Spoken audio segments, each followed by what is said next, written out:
Fire chief has asked that I point out the fire exits, which are located on either side of the stage and up and back at the end of each aisle.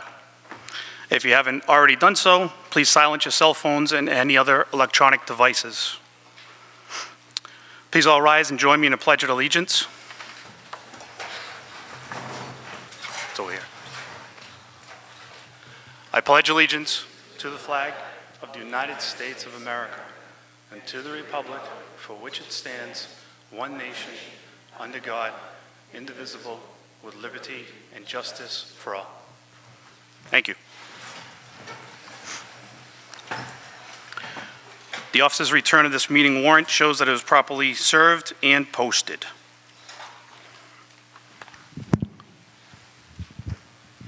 Quick introductions. My name is Derek Hall, and I'm the moderator.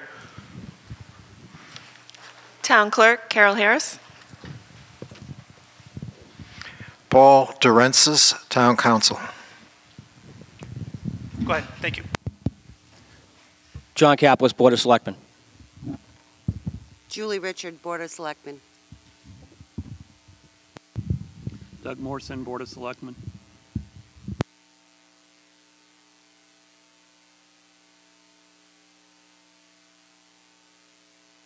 Let us know who they are. And I'm Carter Terenzini, the Town Administrator.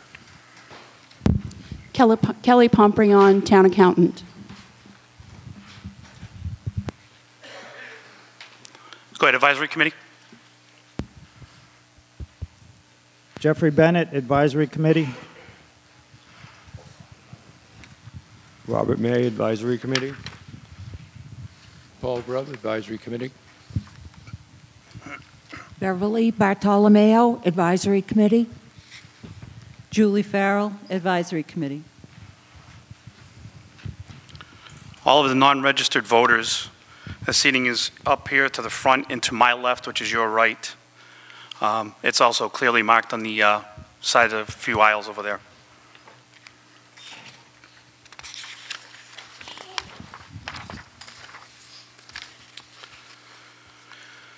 We will have a hand count of the vote declared by the moderators immediately questioned by 7 or more people standing or recognized by the moderator. Anyone wishing to speak on an issue must be first acknowledged by the moderator. We will not entertain any shout-outs. You must use the microphone unless otherwise permitted by the moderator. The microphones are down here. There's actually 2 of them down here in the front, as always. You'll be asked to state your name and address every time you are given permission to speak. You may also be asked if you are speaking as a resident or on behalf of a board or a committee. Anyone unruly or disorderly will be given a warning and advised that they are out of order. If the situation continues, they'll be escorted out of the meeting in a convenient place until the meeting is adjourned.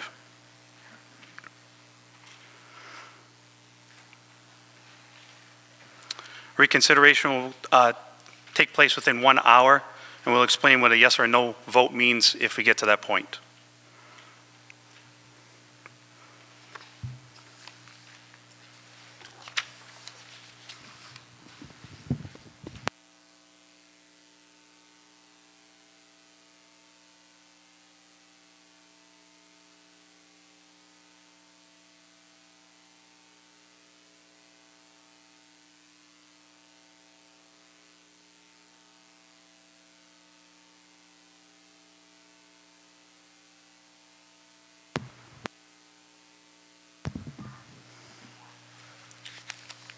Okay, Article 1. Mr. Moderator, Article 1. I move to appropriate the sum of $223,396.00 to cover operating deficits in the general fund operating budget during the fiscal year 2013, 2014, and 2015 as follows. And to meet said appropriation by transfer of said sum from free cash in the treasury of the town. Okay, second? Advisory Committee.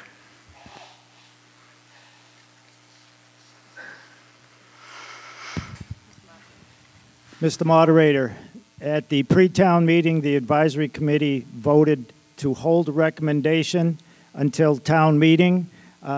We had a question concerning a dollar figure that was given at the audit presentation versus what was presented to us by way of the draft warrant from the Board of Selectmen. At this time, we have received the update on that information to give us why the totals were different. And with your permission, I would have a vote for recommendation for or against by the advisory committee. No, what I'm asking you is just yes or no, and what the number is. No recommendation. No recommendation. Thank you. We'll open it up to further discussion. I understand you said money, and that's fine. No recommendation. Okay. Mr. Moderator? Mr. Yes. Moderator? Can I also inject the FY 2013 of 112,192, the FY 2014 of 59,494, and the FY 2015 of 51,710, which needed to be read? Okay. The numbers in that handout are correct, is what you just read? Okay. All right. Everybody understand that? He just read the numbers off the sheet in front of you, that's all.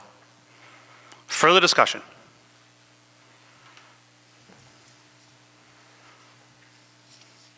Go ahead. Yes.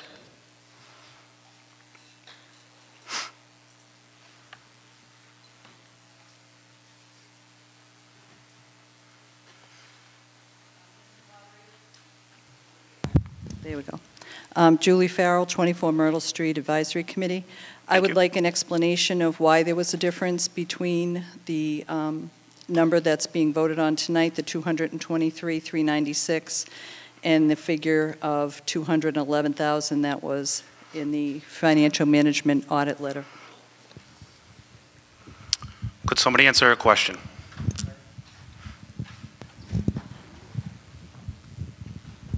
As we explained when we presented the draft budget and then the final budget for which a number of you remember were in attendance and in the summary, the auditor numbers presented were for the illegal expenditure in excess of appropriation on page 10 of the management letter.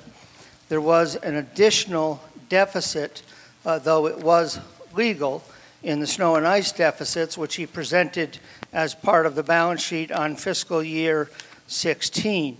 When you add the snow and ice deficit shown in the fiscal 16 balance sheet to the illegal excess appropriation expenditures from 13, 14, and 15, you can see at the bottom of the chart, at the bottom of the page on page 6 of the voter information, how those numbers come together.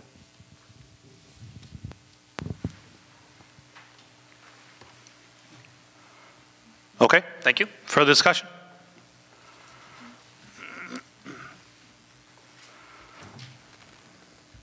Further discussion? One of the things that I didn't mention is when we do vote on this article and all the other ones, I'm going to ask you is signify by saying yes, and if you're opposed, you're going to say no. It's real simple. Any further discussion? Article 1.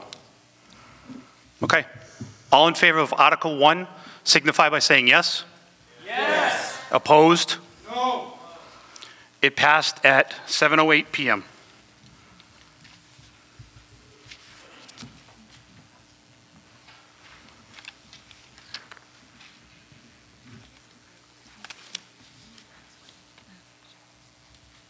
Oh, okay. Thank you. Yep. Okay. Article 2. Mr. Moderator. Article 2.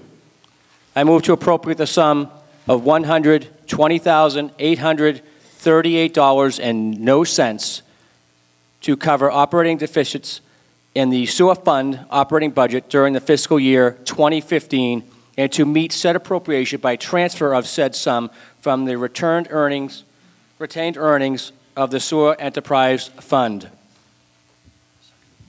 Second. Thank you. And do we have a second? Second. Thank you. Advisory Committee?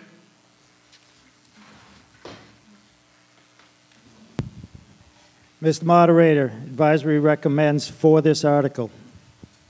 Thank you. Further discussion?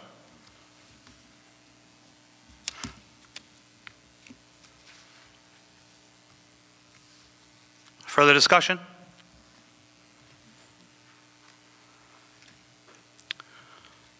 All in favor of Article 2, signify by saying yes.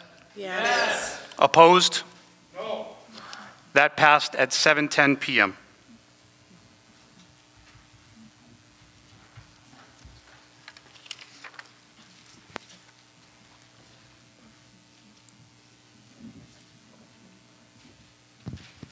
Article 3. Mr. Moderator, Article 3. I move to authorize the payment of late bills from prior fiscal years in the amount of $63.92 from FY18 operating budget of the account entitled DPW Building and Grounds. Thank you. Do we have a second? Second. Thank you. Advisory Committee? Mr. Moderator, the Advisory Committee recommended for this article. Thank you. Further discussion?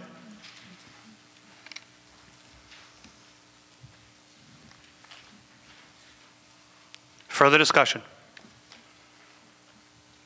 I would just note in this one, it's not a majority vote, it is a 9/10 vote. All in favor of Article 3 signify by saying yes. Yes. Opposed? It is unanimous at 7:11 p.m.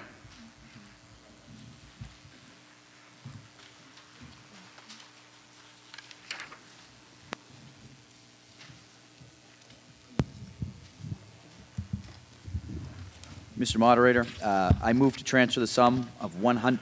Hold on. Oh. Hold on. Thank you. Oh, I'm sorry. Article 4. My apologies. Now you Mr. can, sure. Moderator.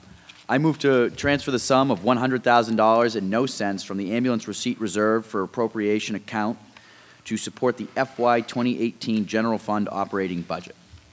Thank you. Do we have a second? Okay. Advisory Committee? The Advisory Committee voted to withhold recommendation. Thank you. Further discussion? Yes, go ahead. So I can just grab it like that. Mr. Moderator, I would like to know. Identify yourself, please. Oh, Julie Farrell, 24 Myrtle Street, Baldwinville. Thank you, Julie. Advisory Committee. I would like to know the way this motion is worded, that the transfer of the $100,000 from the ambulance receipts reserved for appropriation account is going to support the FY 2018 general fund operating budget.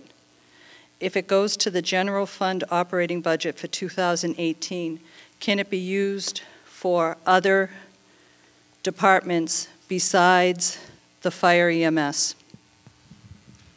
Okay. Somebody could answer a question, please. I'm going to defer this question to the town administrator.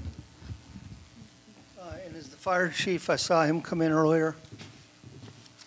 Chief, if I could get you to come down here, please, to correct me if I misspeak in any way.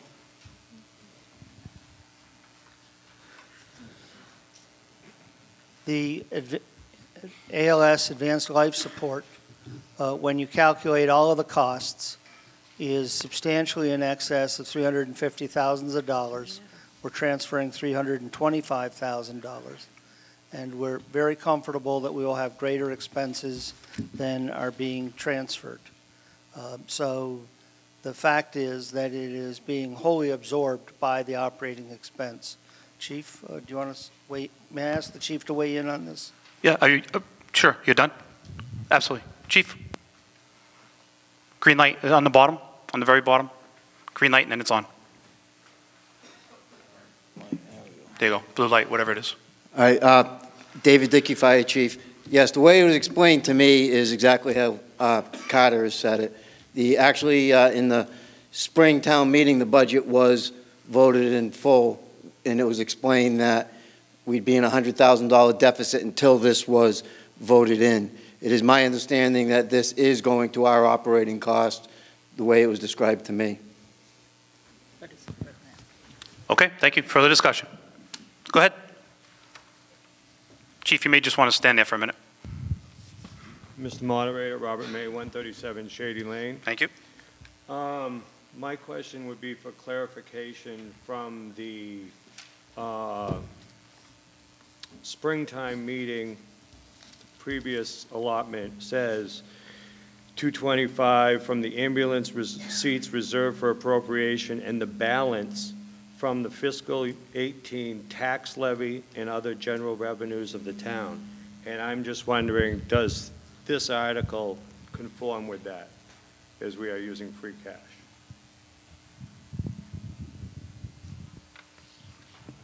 Chief, you have an answer? Okay. Mr. Someone. Sure. We'll refer it. It does. The way that this works is at the town meeting, you appropriate a total expense budget. You then do appropriate several specific transfers, and it speaks to the balance being from state aid and other anticipated revenues. At the fall, we put onto the so-called recap sheet the state aid and all of the anticipated revenues. When this goes from 225 that we originally appropriated at the annual town meeting to 325, that will balance everything out. If we're not able to, we will have to cut the budget somewhere by $100,000. So it comports to it once we're all done, yes. Thank you. Further discussion? Go ahead. Julie Farrell, 24 Myrtle Street Advisory Committee. I have a substitute motion for Article 4. I move to transfer the sum of $100,000 and no cents from the ambulance receipts reserved for appropriation account as planned in presenting the FY 2018 general fund budget to the annual town meeting to Fire and EMS Fund 1000 account number 220 5100 account name personnel.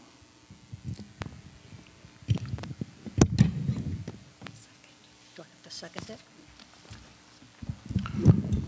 Okay. You have that in writing, Julie? I'll second that motion. Okay, thank you. And it is in writing. 1 second, please.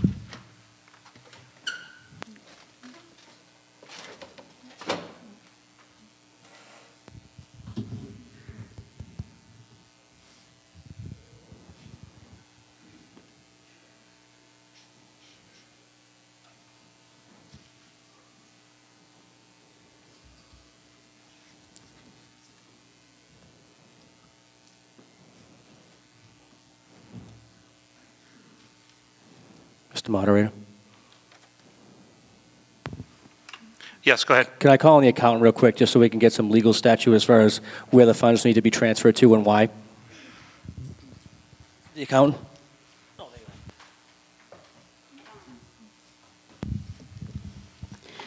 Okay, so for the ambulance appropriation fund, the way it's done this particular year, this is the first year that this has taken place this way.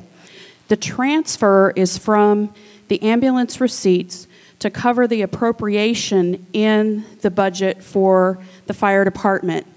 The full appropriation for the fire EMS is $569,000. That's what you voted at the annual town meeting. The way that is split is $325,000 is for ambulance expenses, the EMS salaries, all of that. And of your taxation dollars, $244,000 goes for the fire. So that's how it's split.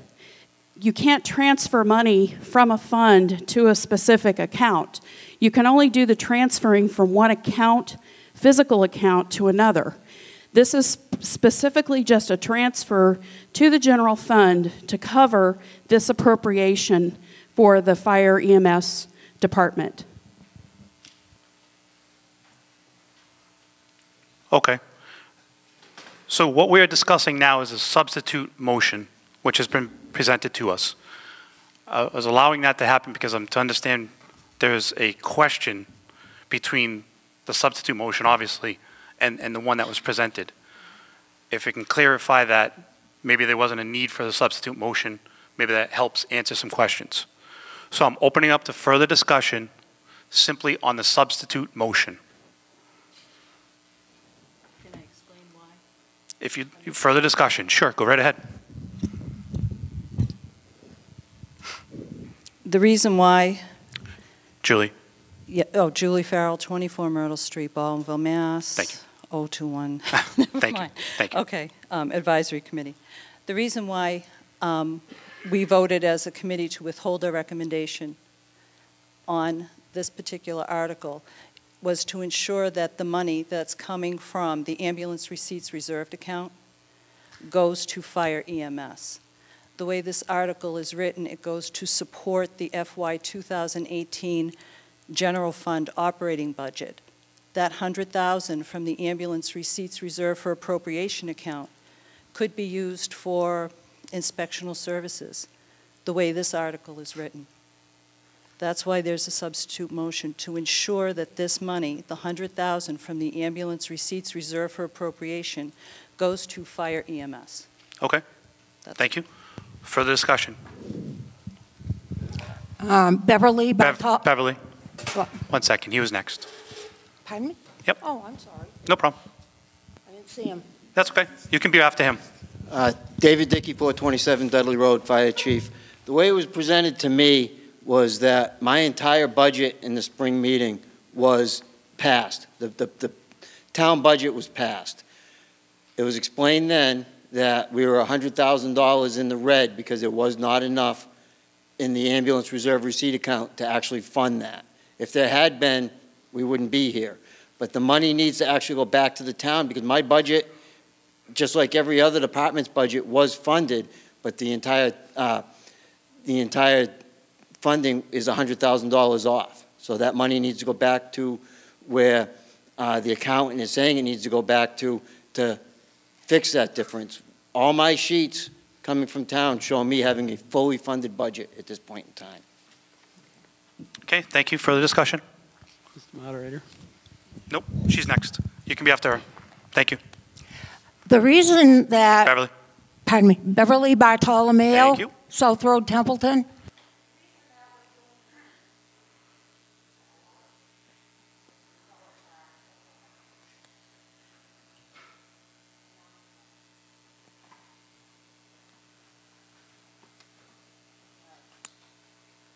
Thank you, Steve. Yeah, no, just, you should be able just to talk. All right. Now, the reason we're doing this is initially when we decided as a town and the voters sat in this auditorium and they were told that the ambulance receipts were going to stay with the ambulance department. We have problems financially. I went to a special town meeting and I was lied to, and I didn't like that. I was told that the money that they were going to take was an additional line item. It wasn't true. So we are just trying to cross the T's and dot the I's to make sure the money that these guys work for stays where it belongs. Simple as that. Thank you. Mr. Further Moderator. discussion? Yes? The reason the money transfers to the general fund is because all of the expenses of the fire department and the EMS are paid out of the general fund. As the accountant mentioned, there's funds. That account number that's listed in the substitute motion is a general ledger fund. It's not a fund balance. It's not a cash account. So because the expenses of the department are paid from the general fund, the revenues need to get transferred into the general fund to cover that department's expenses. Thank you. Further discussion? Mr. Moderator, John Caplis, 7 South Main Street. Not to mention the fact that the appropriation already happened. It already happened. The appropriation for the amount of money was already disclosed back at the annual town meeting. Nothing was left in the ride. This is just kind of like moving the money back to where it needed to be. But his budget was funded completely to maintain ALS service in this community. Thank you. Further discussion? Yes, go ahead. Yep, you're fine, Julie.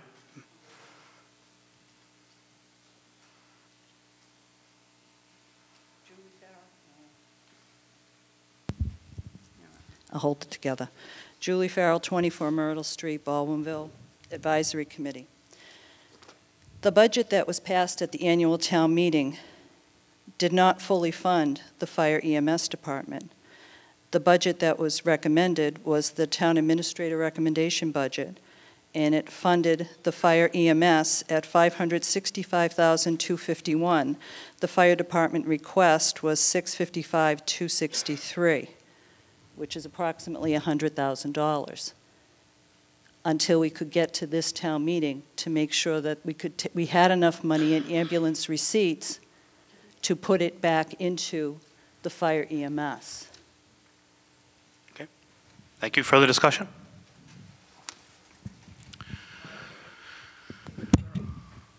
Yes, go ahead.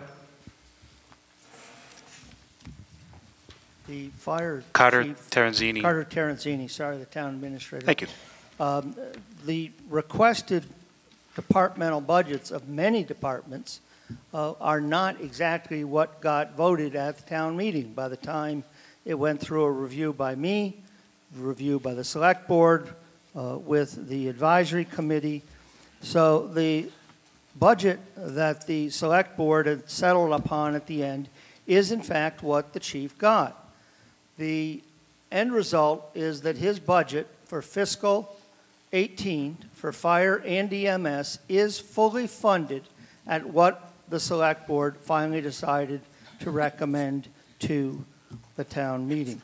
The fact that it looks like it's around 100,000 is frankly simply a coincidence. If the substitute motion is passed, it has the effect of increasing his budget by that which was already voted in the spring. The budget will remain $100,000 out of balance, and we will have to come back and have a special to cut the budget by $100,000. This is straightforward accounting. His budget was appropriated in full, and we need to finish what we told you at the annual town meeting in terms of revenues. Okay, thank you. Further discussion? There's been a lot of time, there's been an effort put into the PowerPoint presentation and everything up here, not only printouts in front of you, but also up here on the screen. Because this is a substitute motion, some of you may or may not have heard the entire thing. I'm just going to read it to you one more time, and I'm going to vote on it, okay, just so it's fair. It's a substitute motion for Article number 4. And by the way, it came from the advisory committee, okay? I move to transfer the sum of $100,000 and no cents from the ambulance receipts reserved for appropriation account as planned in presenting the FY 2018 general fund budget to the annual town meeting, to the Fire and EMS Fund 1000, account number 2205100, account name personnel. All in favor of the substitute motion signify by saying yes. Yes. Yes. Opposed? No. The substitution did not pass at 7:28. Why would you vote for the town budget? It's obviously not right. Back to Article 4. Any further discussion? I think we'll go see the Attorney General. Any further discussion? All in favor of Article 4 signify by saying yes. Yes. Opposed? That's unanimous at 7:28 p.m.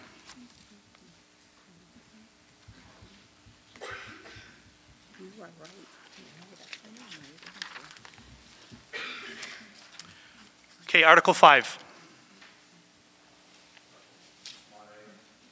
Can't hear you.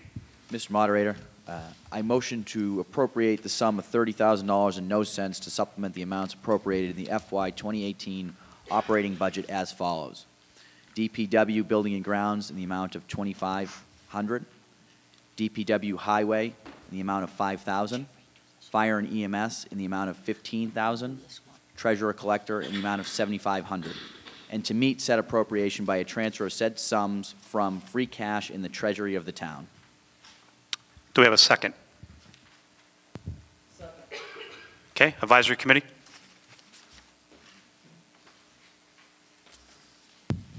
Mr. Moderator, the Advisory Committee recommends against this article. Thank you. Further discussion, Article 5.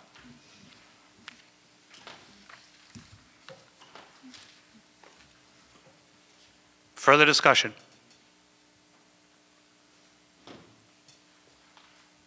Sure, go ahead. Mr. Moderator, Robert May, 137 Shady Lane. I have some concerns that I'd like some little clarification on, or to make some clarification here.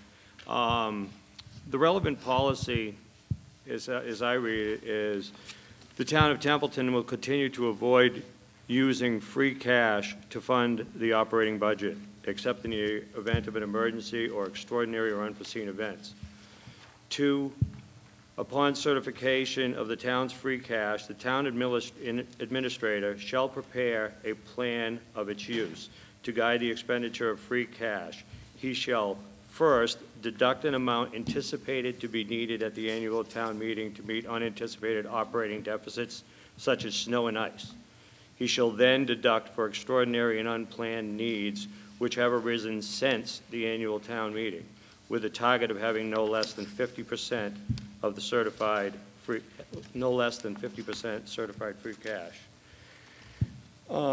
In the town administrator's own words here, it confuses me where it said, after a review of the condition of the lawn tractors, we found it better to salvage parts from them.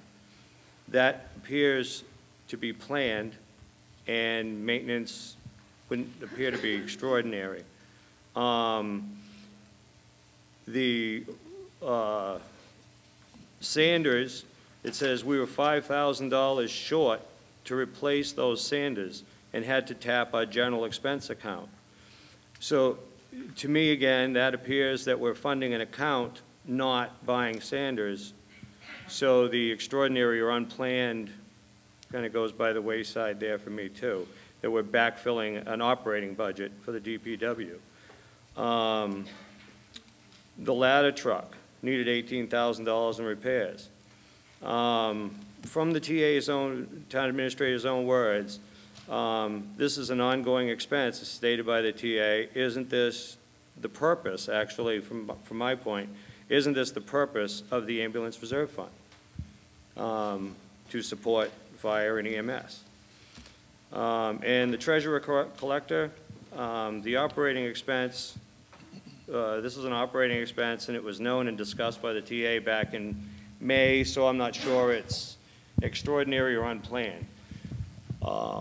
Just doesn't seem to fit the policy, is my question, and could somebody explain how it does? Your question is? Can somebody please explain how these items fit the unplanned, extraordinary use of free cash? Can somebody answer this question? Carter Terenzini, Town Administrator. The general policy is that the town will not balance the budget by using one-time or other non-recurring revenues, and free cash would be non-recurring, to fund ongoing expenditures. In this instance, the lawn tractors are a capital expense. They are not an operating or ongoing. They happen this year. They don't happen again next year. The original plan had been, in fact, to trade them in, and Mr. Mayo can speak forward should I misstep here in any manner. But after reviewing the use of them as parts and salvage, and upon the advice of the Inspector General, which advised against trading items in, decided not to do that.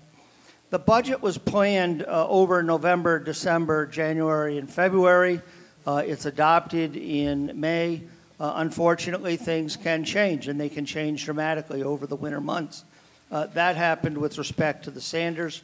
We had to take a different approach to things. This is a capital item. It is not an ongoing. It is not an operating item. And it is, in my opinion, as appropriate for the use of free cash. The Treasurer Collector's Office, the plan had been developed in February, March, even into April, that the Deputy Treasurer Collector would retire prior to June 30 and exhaust all of her vacation. Unfortunately, the plan didn't work. The Treasurer Collector resigned in April. We had to speak to the Deputy Treasurer Collector and say, we need to ask you to stay on full-time into the coming fiscal year. That meant that not only did she have 110 hours of vacation she wasn't able to use in fiscal 17, but that she earned a substantial amount of vacation in fiscal 18. In many communities, if the staff is big enough, you simply don't fill the vacancy for a while. In other communities, you have reserve funds and you pay it out of the reserve fund. We have neither of those approaches. This is a one-time event. It is not an ongoing and operating expense. Deputy Treasurer Collector, in this case, only resigned the once, only gets her vacation payout the once. The ladder truck, we were able to go from $2,000 a year in our repair account to roughly $10,000. Unfortunately, that is about $20,000 short of where we should be. There is a valid argument to be made that that is an ongoing expense that should be budgeted. That one item out of the four. However, frankly, we can't squeeze that out of the department. If these items are not funded, the Highway Department and Buildings and Grounds will simply have to go without buying some materials towards the end of the year. They'll have to get through it. The Fire Department will have to figure out how to squeeze $15,000 out of their budget that's already there, and we will have to lay off one of the part-time clerks in the Treasurer Collector's office and close that. So 3 of the 4 items clearly are consistent with the free cash policy. One is not, and the question becomes, what do we do?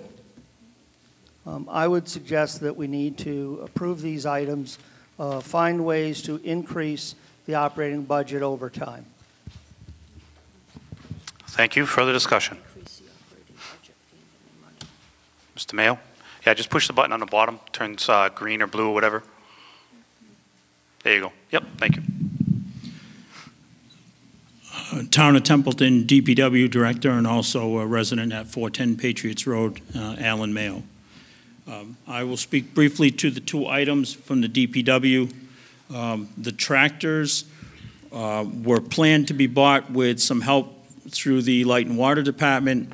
As Carter had mentioned, the Attorney General did not like the idea of trading the tractors, and that was the difference in the pricing.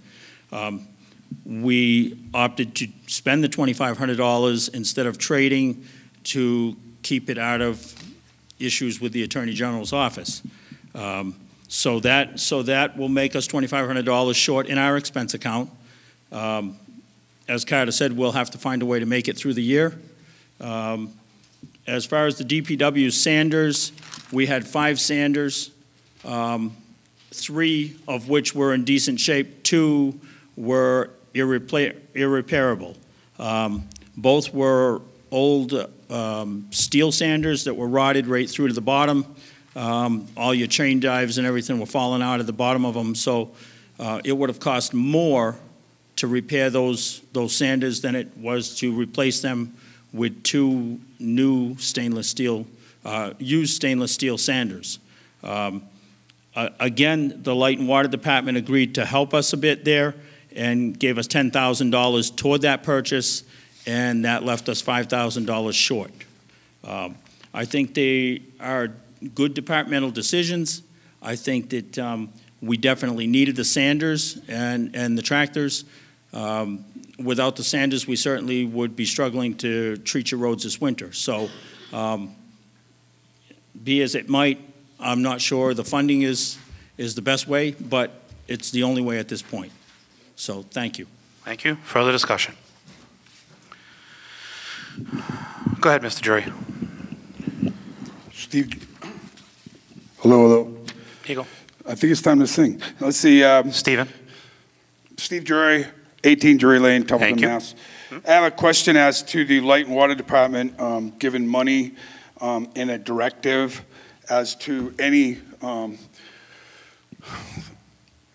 for any purpose other than giving it to the town for their own use and their own decisions. In other words, I'm wondering why the Light and Water Department is allowed to fund particulars when they're supposed to be a municipal, and why is that happening when it's not benefiting the people, in which the municipal department is supposed to be benefiting its first order, mission statement is to help us, Mr. not Jury. you. Mr. Jury. Yes. Okay. Are you So done? my question is, why is that allowed? Under what legal terms are they allowed to appropriate money for particular items? You may have a valid question. However, this article has nothing to do with the light and water department Well, giving or transferring it. Hold on. Giving or transferring any money, municipality. The article is here before you. They're not even mentioned on here.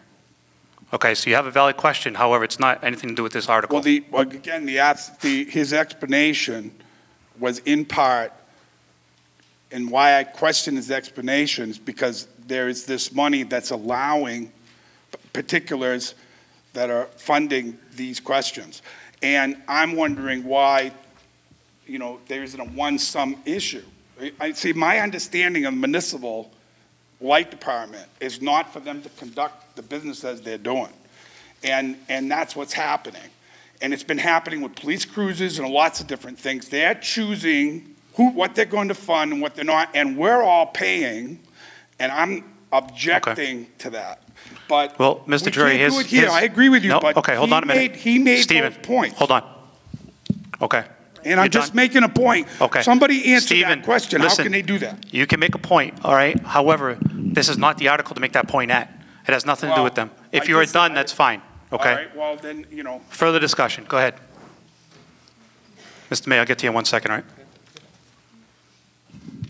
Dave Dickey, 427 Dudley Road, Fire Chief. As the town administrator said, our budget for repairs and maintenance has gone up a little bit this year. And because of that, we've actually been able to start trying to do some preventive maintenance on our trucks, where before in the past it was really breakdown maintenance and try to fix things. It was during that service of our ladder truck, which in our budget we had come up with a figure of roughly about $1,200 to work on that ladder truck, which would barely cover servicing the truck. It was at that point in time that we found the deficiencies in the ladder, making it unusable. So that at that point in time, it was decided, we went out to find pricing and to get the best price we could to have it fixed. But the part of the loan is over $12,000 to have the truck fixed. There's no way my budget can withstand that kind of a hit. And if it does, we're back. If I find a way to make that work, I'm back to repair maintenance. The other trucks in the fleet have not even gone in for service yet. I don't know what other issues I could be looking at. I'm not saying there will be, but we still got to get them serviced. And I won't be able to do that unless we come up with the money to get the ladder truck done. Thank you. Thank you. Further discussion. Go ahead, Mr. May. Yep. Julie, you can be next. Robert May, 137 Shady Lane, Templeton, Mass. Just to be, so that I'm clear, I'm not questioning whatsoever whether the lawnmowers were needed to be replaced, or the sanders were needed to be replaced, or the truck needed the repairs, because as I've sat down with all of you, I know that that was the case. My question is just how we are funding them. And it's, I might be being picky, I don't know, but once we purchased the sanders, I believe they came off the extraordinary or unplanned, and they were paid. They were paid by an account, the maintenance account from DPW, which leaves that short, and I understand that whole issue. But I'd like an explanation as to how backfilling the maintenance budget of DPW qualifies under free cash. I guess that's my real sticking point. If somebody can explain that, I'd really appreciate it. I hope everybody heard. Carter Terenzini, Town Administrator. On page 20 of your voter information, we have included some sections from the free cash portion of the financial policies recently adopted by the Select Board. And I would, under B1, free cash, I would point you to the third line. Free cash can serve as a source for funding capital needs or replenishing other reserves. In this case, they are funding the capital need, which we've fronted for the Sanders. We have fronted the capital need on the mowers. I think that, we've explained the one-time event in the Treasurer Collector's office. I would agree that Mr. May has a point to make that free cash in the normal course of events should not be used for the ladder repairs. I agree with him. The question becomes, what else are you going to do? And short of stripping only 4 months into the fiscal year, almost half of the emergency reserve that's under the oversight of the advisory committee, there truly isn't anything else to do. And so I don't know what to say beyond that, Bob. I'd agree with you on 1 out of 4. Thank you. Yes, Julie, go ahead.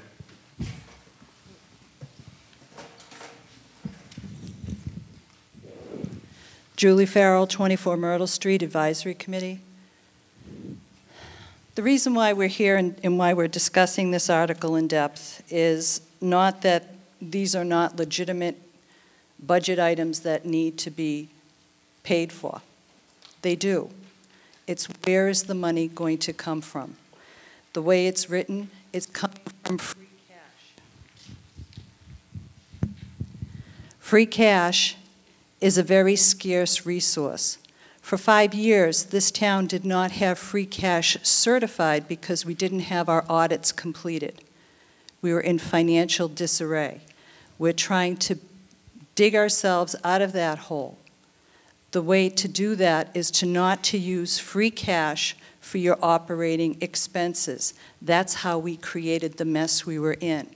Free cash was used for the operating budget. Free stabilization was used to fund the operating budget.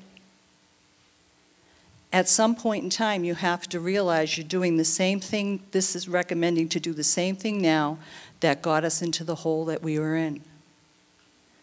There's over $1 million in free cash that has been certified by the DOR. We have to be very careful how we expend that money. It's one-time money. Next year, your free cash isn't going to be anywhere near $1 million. Okay? It is our belief, I believe, I'll speak for myself, it's my belief that free cash should not be used to fund operating expenses, and that's what this article does.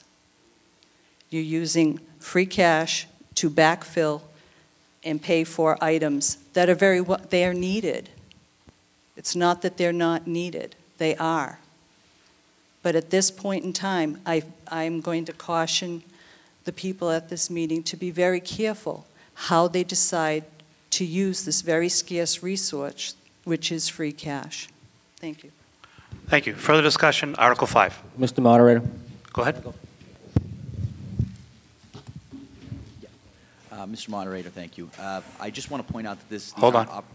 Is it not on? No, can you identify yourself? Cameron Forts, Board of Selectmen. Thank you, Cameron. That these aren't operating expenses, as been said multiple times tonight. And I think that needs to be clarified one more time. These aren't operating expenses. These are one-time expenses, unforeseen, and it's in our policy that we can utilize it as such. And I agree that we shouldn't be using free cash to fund a budget. But this is the alternative here. And as Carter had pointed out, we could strip half of the emergency reserve, but in doing so, you're setting yourself up for the future as free cash is a scarce resource. Setting that up now and stripping the emergency fund now when we have the cash as free cash is not prudent. That's not a proper way to fund a budget at that point either. And you're setting yourself up for financial disaster in the future. So, thank you. Further discussion? Further discussion? John, did you want to say something? You good? Okay. All in favor of Article 5 signify by saying yes. Yes. Opposed? No. And it passed at 7:49.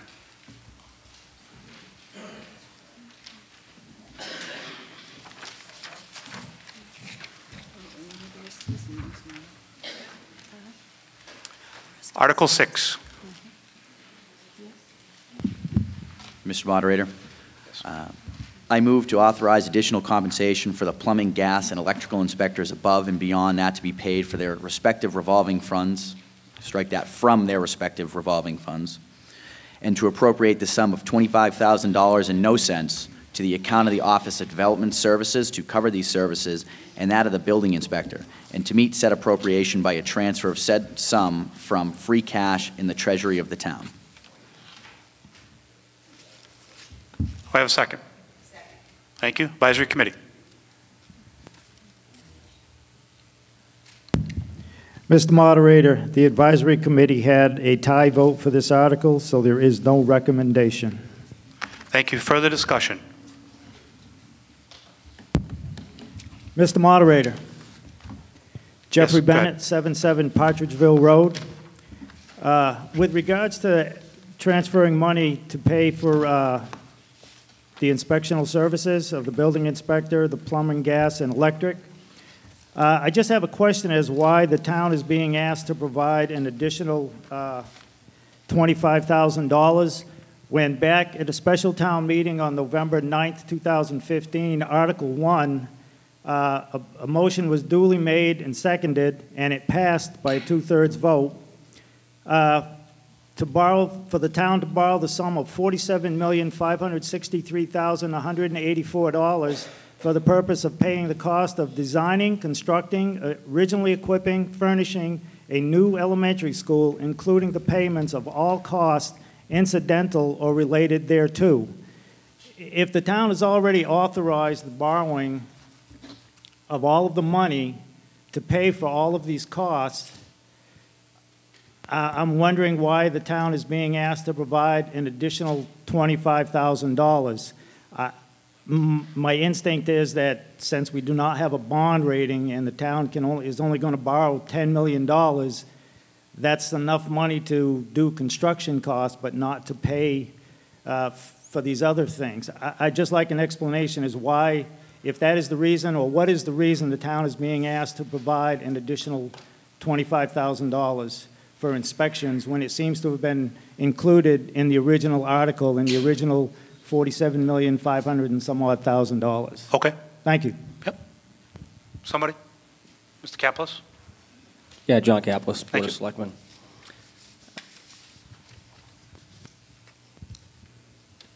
Mr. Bennett's right. But what he doesn't understand is that we have to take care of our inspectional services now. The $25,000 is to take care of the next, 2018, 2019. His explanation of bonds and bans at this point is no point at this point. But we're trying to take care of our staff, our inspectional staff. Unfortunately, obviously the town will be paid, its inspectional fees, and that will reimburse us the $25,000 of utilization of free cash that we're using now from the town's treasury to offset the difference so we can take care of our staff. Another note. Narragansett school system can't pay our inspectional staff. Narragansett school system is kind of like the town of Narragansett, and we are the town of Templeton. By state statute, they cannot pay our inspectional services. We cannot subcontract our services out. So we have to make sure that we take care of our staff. Thank you. Further discussion? Mr. Moderator, just for clarification point, this is not a Narragansett Regional School District, which is a legal separate entity from the town of Templeton. This was a Templeton town meeting vote for the town of Templeton to borrow this money. There's many articles, town meeting vote, newspaper articles, the fact that the two-member school district, the other town, Phillipston, voted not to participate. This is not a Narragansett School District funding issue. This is the town meeting vote. Town of Templeton money, not the Narragansett Regional School District. There is a big distinction there, and I would just like that to be clear. And I understand the explanation, and I thank Mr. Kaplis for it, but this is not a Narragansett School District expense. This is a town of Templeton expense, and only town of Templeton. Thank you. Okay. Did you have a question, or were you just making a statement on the last one? Mr. Bennett? Were you just making a statement on that? Did you have another question? Okay, that's fine. Sure. Okay. Further discussion? Again, Jeff, thank you for clarification on that. Yeah, you are correct on that. It is a town expense. Mr. Foyt. Thank you, Mr. Moderator. 1 second. Julie, go ahead. Julie Farrell, 24 Myrtle Street, Baldwinville Advisory Committee. My question is, this is $25,000. It's coming out of free cash. My opinion, it's not a legitimate use of free cash. The other question I had, I don't know if I heard it correctly. Mr. Kaplis, I believe you said this was for the 2018-2019 costs of inspections, and I don't think it can carry over that way. I don't believe, we're talking about the FY18 operating expenses, operating budget, not the FY19. And when are these inspections going to start? Are they going to start in the spring? Are they going to start in June? Because if it starts in July, that's the next fiscal year. So why would you take $25,000 of free cash to put it to the Office of Developmental Services when the inspections aren't going to happen until the next fiscal year? Thank you. Cameron, I'm going to get to you. I'm not ignoring you, but I believe she said Mr. Kaplan specifically. So if you can answer her question, you'll be next. I'm going to defer this to the TA at this point. Okay.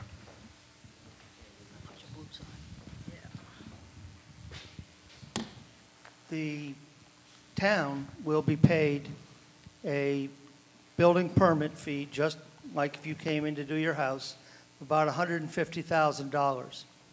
That will go into the general fund this year. We cannot hold it for the next 3 fiscal years.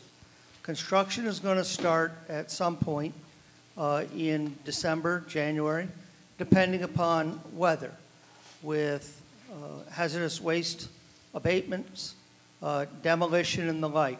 So there will be construction from January, give or take, of this year through June 30th of this fiscal year. We need to pay our inspectors for that portion of the year. They're part-time. That does not have enough money in the budget to cover this kind of construction. Our fee schedule simply doesn't work for these larger single projects. On July 1 of 2018 through June 30 of 2019, we will have a similar amount of inspections or greater that need to be done. But remember, the fee was paid in 2018. We can't hold it. We can't carry it over. So we will need to take 3 votes like this one for 2018, a similar one for 2019, a similar one for 2020. The choice is to either do it with free cash, knowing that that $150,000 building permit rolls into free cash next year and then the year after, or to cut the budget elsewhere to cover these one-time types of expenses. It really is, unfortunately, municipal accounting. Cameron, I believe you are next, unless you were... Thank you, Mr. Moderator. Stephen, you can be after him. I just want to address, and not to belabor it any further, but Mr. Bennett had struck the point of the regional school district. This building's going in Templeton. They're going to be using Templeton building inspectors, and the fees are going to be paid through the band, so that that connection between Phillipston and Templeton doesn't really apply. I just wanted to make that known. Mr. Drury. Yeah, Steve Drury, 18 Drury Lane. If Jeff Bennett is correct, the money should be appropriated by the school budget, involving the school budget and not us. So that $25,000, why isn't that coming from the school budget that he was just speaking to? That's my understanding, or if I'm misunderstanding it, you know, tell me, because I'm figuring that that whole school budget includes the inspectors. And now all of a sudden we're paying for the inspectors. So that's over the amount of the school cost to all of us. Thank you. Further discussion?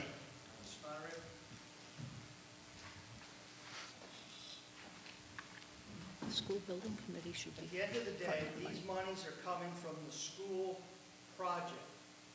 The school project will pay the building permit fees to the town of Templeton. A check will be cut from the building project to the town, and it will go into the general fund revenues. We then have to have the money to pay our inspectors. The school doesn't pay them directly. Just like if you come in to build a deck, do a roof, or renovate your kitchen, or put an addition up, you don't pay the inspectors directly. You write that check out to Mallory, sitting in our office at Town Hall, and she deposits it into the general fund accounts. We then pay our inspectors. It's the same thing. The difference here is that we need to find some cash to pay our inspectors because this is so much above and beyond the budget that is appropriated in the normal course of events. Thank you. Further discussion? Go ahead, Julie. Mr. Terenzini, you mentioned that there'll be an article like this for the next 2 fiscal years to cover the inspectional services for the project. Will the money be coming out of free cash to pay for those services? That is my intent. Yes, ma'am.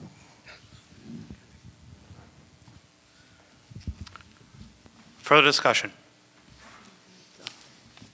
Further discussion on Article 6. All in favor of Article 6 signify by saying yes. Yes. Opposed? No. And it passed at 8:02. Mr. Moderator. Stand up. You'd like to have a hand count? Yes. Okay. Yep, it's been recognized. Okay.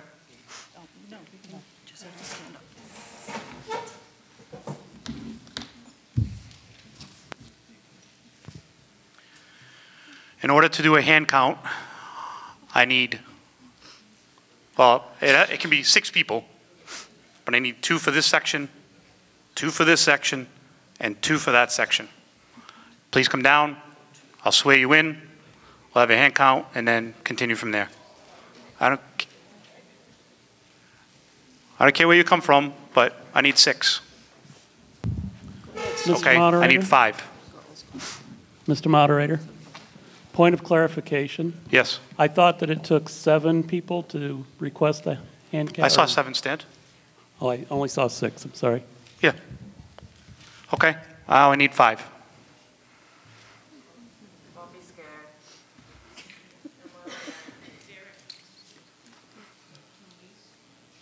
Stephen, stand up. Be a counter. All right, I'll be a counter. Okay, we've got 4. I need 2 more. I need 1 more. Bart, stand up. You can count. The reason for it is we have somebody count, they both count, technically come up with the same number, so it's a fair count for each section. Yeah, whatever section, we'll figure that out in a second. You have to get sworn in. Okay, we have 6. Just give me 1 second, we're going to swear them in. Go get sworn in.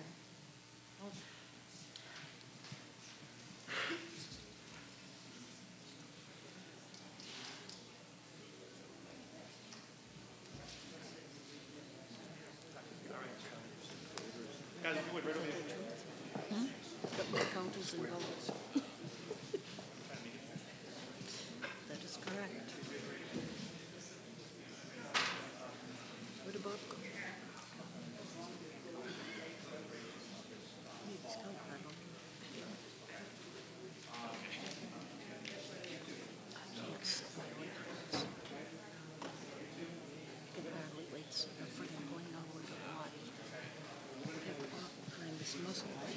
Yeah. Correct. Let's have my meeting. Yes.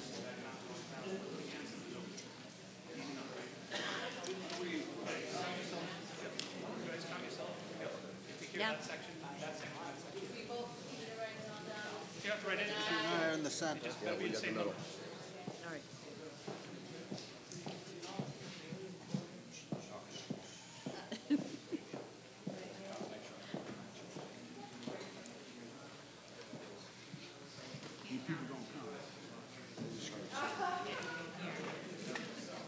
How's it feel not to count? Okay, sorry for the delay. We have our hair counters. Again, anybody in favor of Article 6, I need you to raise your hand and keep it raised until the counters come by you and actually count your vote. Okay, keep it raised until then. Counters, start up at the back, work your way down, that's fine.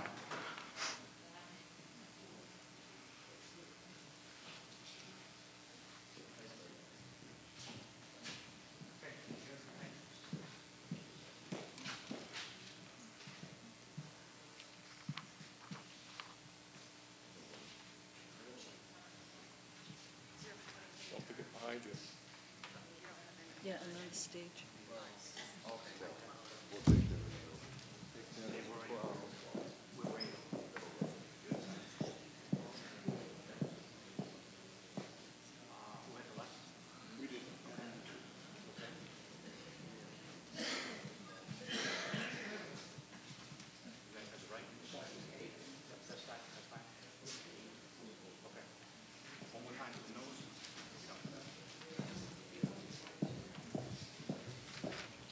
Okay, thank you. And just the opposite, anybody not in favor of Article 6, otherwise opposed or a no, please raise your hand, keep it raised until you are counted.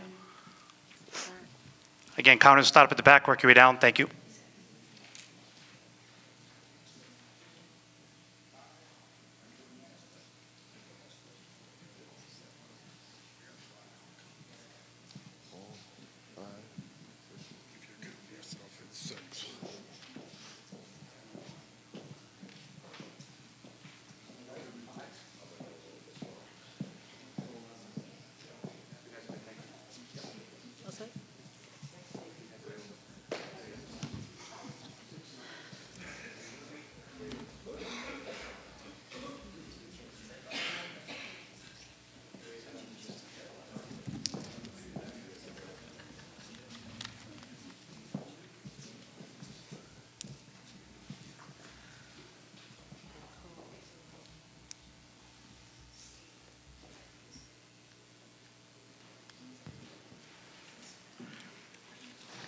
After a hand count, 26 yes, 22 no. Article 6 passes with the hand count at, there's no need to clap, at 8:08 p.m.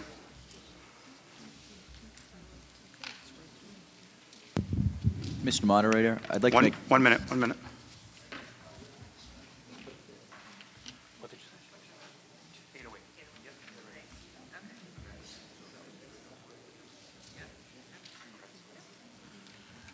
Yes, I'm sorry. I'd like to make a motion to reconsider the article. Okay. Did anybody hear him? No. Try it again, Karen. I'd like to make a motion to reconsider. Okay. Do we have a second? I second it. Okay. It's been seconded. Any discussion on this? And it was to reconsider this article. Okay. Seeing that there's no discussion. Actually, can I have that back?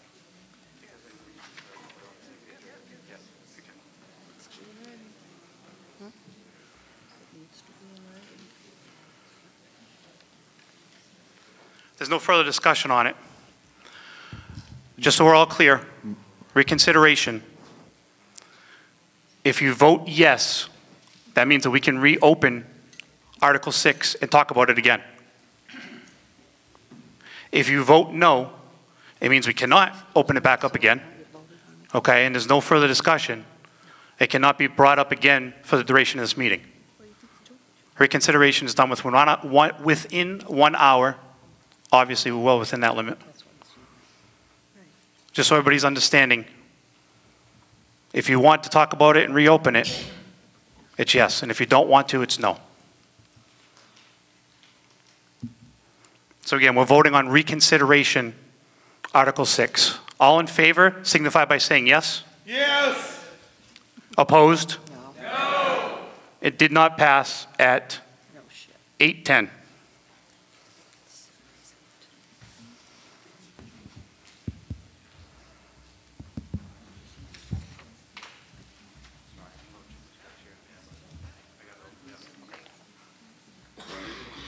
Article 7.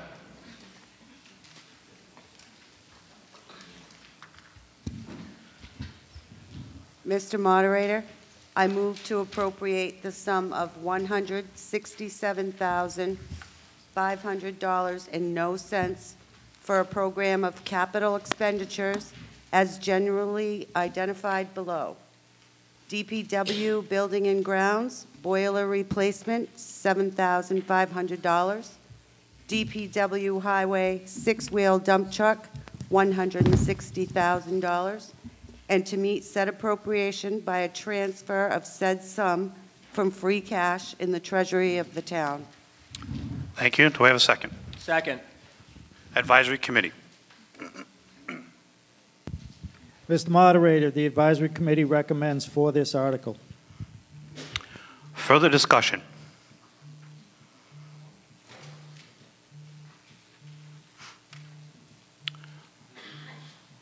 Yeah, Alan, just push the button. There you go. Yep, you're good.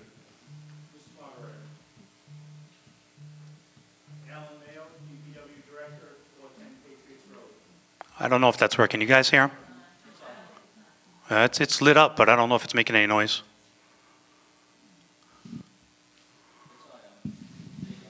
Try it again. There you go. Mr. Moderator. Aha. Alan Mayo, DPW Director and resident at 410 Patriots Road. Thank you. I would like to speak to these articles. The boiler is to replace the boiler at the Emergency Management Building in Baldwinville.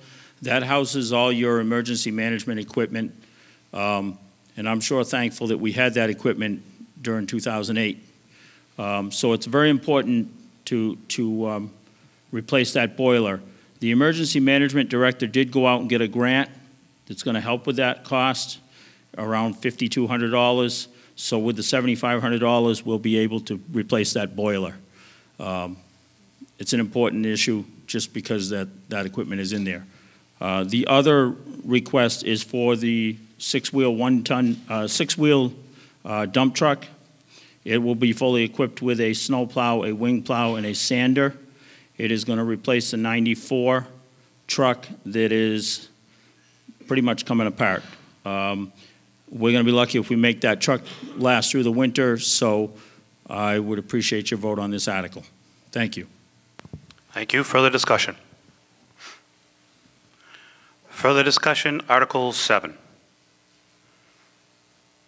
All in favor of Article 7 signify by saying yes. Yes. Opposed? Okay, it's unanimous at 8:13 p.m.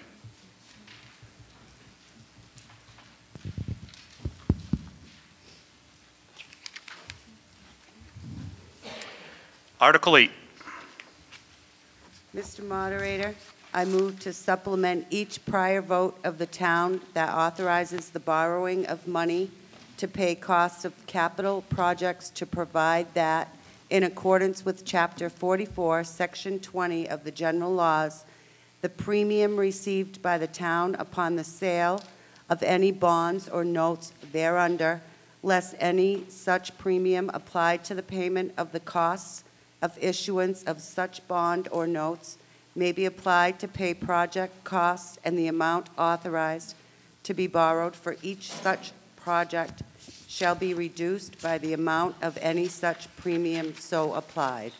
Thank you. Do we have a second? Second. Advisory Committee. Mr. Moderator, the advisory committee recommends for this article. Thank you. Further discussion? Further discussion, Article 8. Sure, come on up and use the microphone. Tom Jalanowski, 357 South Main. I just have a question. What form does this so-called premium take? Is it reduction interest rate? Is it a cash payment? What exactly is it?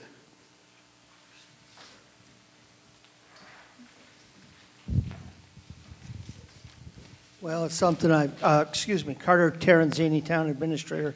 It's something I've never completely wrapped my head around, but if you remember many moons ago when you and I were younger, you'd go to a bank to open an account and they'd offer you a blanket or a toaster or something else. And when we go out to borrow money, banks actually put up what the interest rate is going to be and how much cash they will give us if we will borrow from them. So it is a cash payment. Now, we use the payment of cash first for the costs of actually borrowing the money, our bond counsel, our advertising, our financial advisor, and everything else. The money that's left, the law was changed about a year ago, and no longer do you use it to pay down the interest costs or the annual payments. You have to reduce the amount of money that you borrow or use it for a completely different project. In this case, we're going to reduce the amount of that we borrow at the tail end. So short answer, it is cash that they pay to us. Further discussion? Further discussion, Article 8? All in favor of Article 8 signify by saying yes. Yes. Opposed? That's unanimous at 8:16 p.m.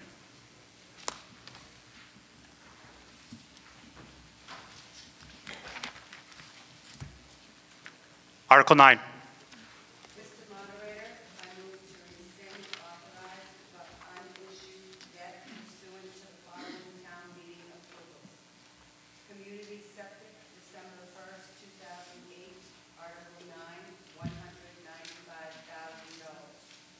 Do I have a second? Second. Advisory Committee? Mr. Moderator, the Advisory Committee recommends for this article. Further discussion? Further discussion, Article 9.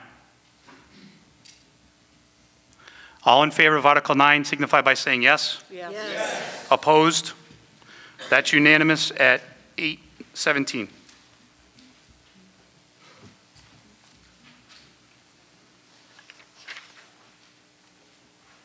Article 10.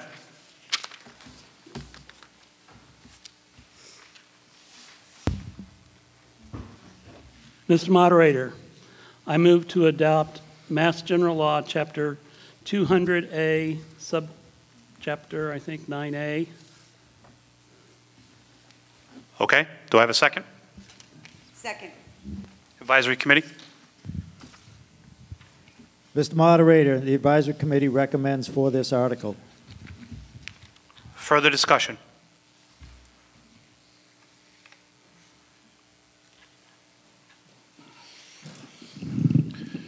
Steve Jury, 18 Jury Lane. Thank you. I'd like to know if the town has made an attempt of this abandoned monies of $30,000 that is owed apparently to somebody. I'd like to know who that somebody is and whether they published it, put it in the paper, made any kind of attempt, to pay these people.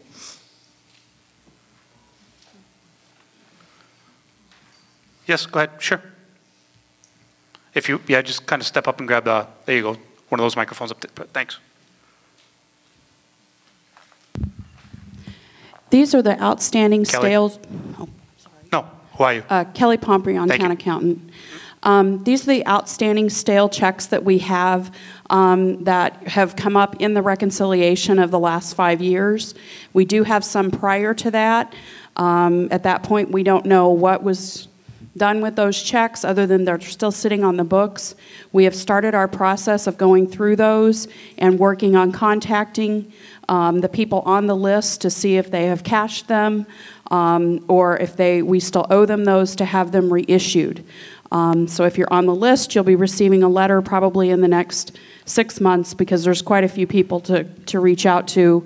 We need to research addresses and so on to make sure that we're accounting for all of those people. Thank you. Go ahead. Mm-hmm. So am I to understand So am I to understand that the town is going to make an effort to get these monies back to the original people, that, and every single one before they attempt to confiscate it? Yes. Yes, That's we all I have to do that. Okay, further discussion? Further discussion, Article 10. All in favor of Article 10 signify by saying yes. Yes. Yes. Opposed? It's unanimous at 8:20 p.m.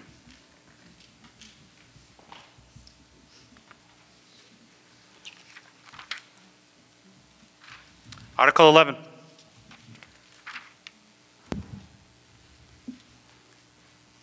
Mr. Moderator, I move to appropriate the sum of $197,500 and no cents to make deposits into the operations and capital and stabilization accounts and the OPEB reserve account as follows. Operating expense, $137,500. Capital expense, $40,000. OPEB, $20,000. Second. And Wait a to minute. meet- And to meet said appropriation by a transfer of said sum from free cash in the treasury of the town. Thank you. Now we can do a second. Second. Okay. Advisory Committee. Mr. Moderator, the advisory committee recommends for this article. Further discussion? Yes, go ahead. Julie Farrell, 24 Myrtle Street Advisory Committee. How much money is left in free cash after the articles up until this article? And how much money did we start with in free cash?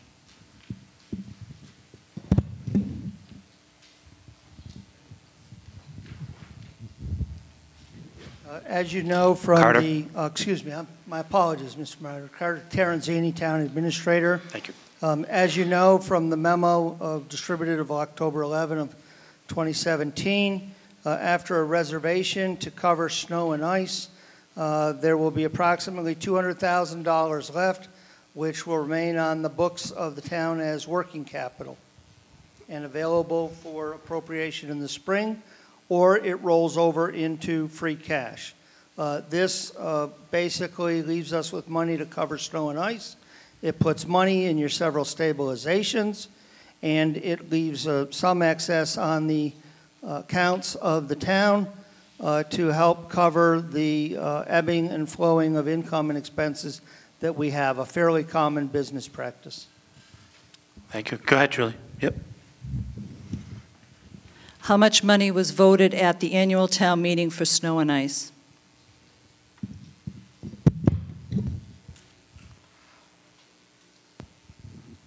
Stand by. That went up a little bit this year, not as much as we'd like, 135,000 plus or minus.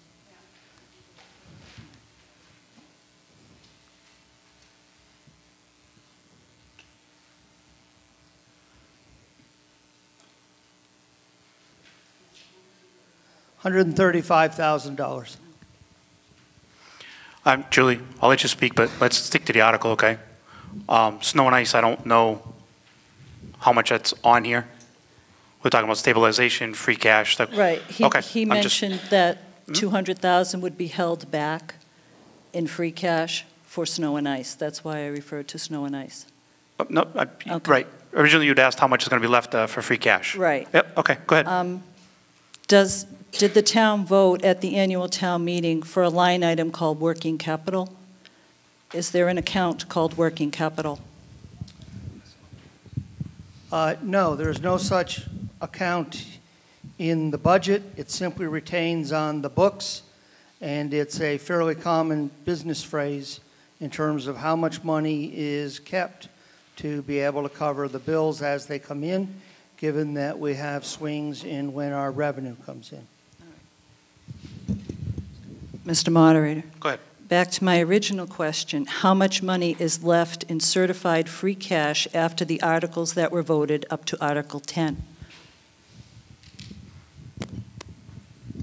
Given that the $200,000 being held in reserve is not an actual appropriation, it's a projection, there would be, if this article is voted as proposed, there would be $200,000 being held, not yet voted, for snow and ice, and approximately $200,000 being held as working capital. About $400,000 would not be appropriated. I just need a clarification. So as we stand right now, there is a little over, close to $600,000 left in certified free cash from the articles that were voted up till Article 10. There is $596,000 left in certified free cash. Right. That has not been appropriated by town meeting, which is where it needs to be. Town meeting is the appropriating authority for this money. Is town meeting the appropriate authority for free cash? Town meeting is the authority for the appropriation of free cash. Monies being held and reserved are not considered an appropriation and are able to be set forth by the select board in accordance with the policy that they have that we developed throughout October when this memo was distributed. Further discussion, Mr. Jury. Yeah, Steve Jury, 18 Drury Lane. Could you tell me the $1 million that you're speaking to, is that borrowed money in the first place? Yes or no? No. Thank you. Further discussion.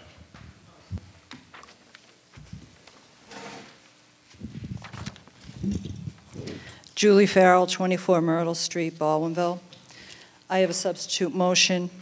I move to appropriate the sum of $357,500 and no cents to make deposits into its operations, OPEX, and capital CapEx stabilization accounts in the OPEB reserve account as follows. OPEX, $297,500. CapEx, $40,000. OPEB, $20,000. That is in writing. It is in writing. Do we have a second on that? Second. Okay.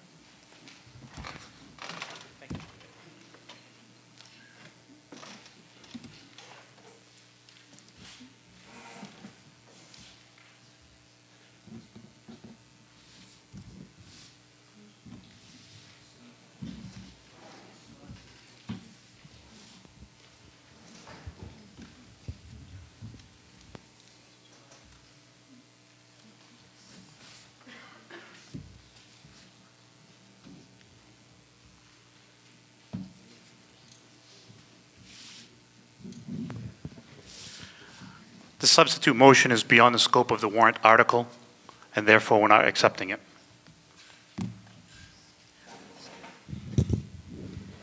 Mr. Moderator, could you please explain how it is outside the scope of the article, since it talks about free cash and where free cash is going and the amounts? The amounts are just different.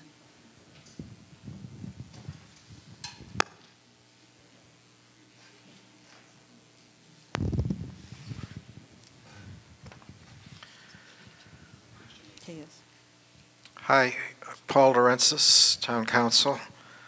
The warrant article talks about the appropriation of $197,500 to various accounts. That was what the voters were warned of, an appropriation of $197,500. The rules are that you can go a little bit above that. The highest that Department of Revenue will allow is 10%. So 197, take 10% of that is about 20,000. This is $350,000. That's way beyond the scope of the article. You need a separate article for that kind of appropriation. Thank you. Okay, thank you. Further discussion on Article 11.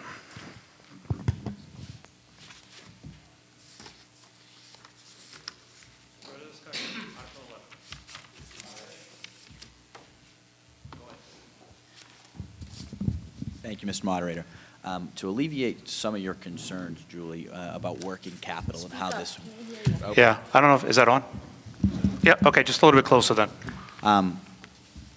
To alleviate some of your concerns about how working capital works, and the reason why we leave an amount of $200,000 left over in free cash is because when you go to balance your checkbook, you're not putting in money directly into that account to pay your bills. You're not putting in $100 into that account and immediately having that withdrawn. As you work, there is money placed into that account and money is withdrawn. If you do this and you tie up all of your cash, you're not going to have money to pay these bills. That's why we leave $200,000 in there, and that's why the business term working capital exists in the business world, municipalities, and generally any financial system uses that term. To appropriate all these funds, once again, is a bad financial decision because you are now taking out all of your working capital and you're going to get penalties because you are not able to pay your bills with no capital. Thank you, Mr. Moderator. Thank you. Further discussion? Go ahead. While I agree with having some money as working capital, you're not going to be able to pay the bills unless it's appropriated by town meeting. Go ahead. You're not appropriating these. You can hear me, right? This is working again? Okay. You're not appropriating these funds. You're putting them in a bank account to be able to use them. It's not saying that you're going to take these $200,000 and actually put it somewhere. It's to leave it in the bank to be able to use as free cash. But at the end of the fiscal budget, you're still going to have that $200,000 as free cash unappropriated. You're leaving it in a bank account to float and not be tied up somewhere. Okay, further discussion. Further discussion, Article 11. All in favor of Article 11 signify by saying yes. Yes. Opposed? No. It passed at 8:32 p.m.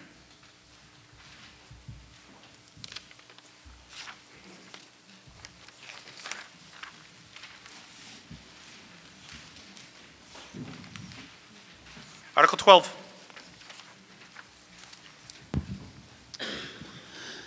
Mr. Moderator, I move to amend the town zoning map by rezoning the parcels identified as map 4-06, parcels 19.3, 23, 23.2, 24, 25, 25.1, 26, 26.10, 26.12, 27, 27.1, and 28. Map 4-07 parcels 48.1, 52, and 53 on the records of the town's Board of Assessors from residential agricultural 1 acre RA1 zoning district to highway business HB zoning district. Thank you. Do we have a second? Second. Advisory Committee. Mr. Moderator, the Advisory Committee recommended for this article. Further discussion. Go ahead, Mr. Drury. Yep. Yeah, this is Steve Drury, 18 Drury Lane. The originators of this article is the planning board, as I understand it, and they put this in the paper, I understand.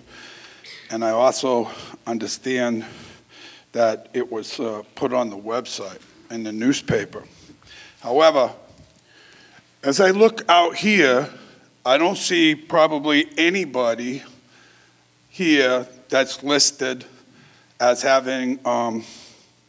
their lands changed HB zoning. The implements of this is that it opens up by right. It gives a right to these people to do certain things. And those certain things are listed under HB in the zoning. And those zoning situations is to allow certain businesses. Now, I was here when we did zoning. We wanted R1s, we wanted R2s, R3s, R4s, R5s. And if I was to change something in my property, if I was to do something, I have to send a notice to my abutters. And I say to you that this article, as well as the next one, has not been given proper notice to every single person it affects. And by the look of this town meeting, most of these people ain't here. So I ask that this be passed over. I make a motion now to pass this over and to rid us of this. And I'd like to be seconded. Second. There you go. I'm making a motion, and I'll write it down for you.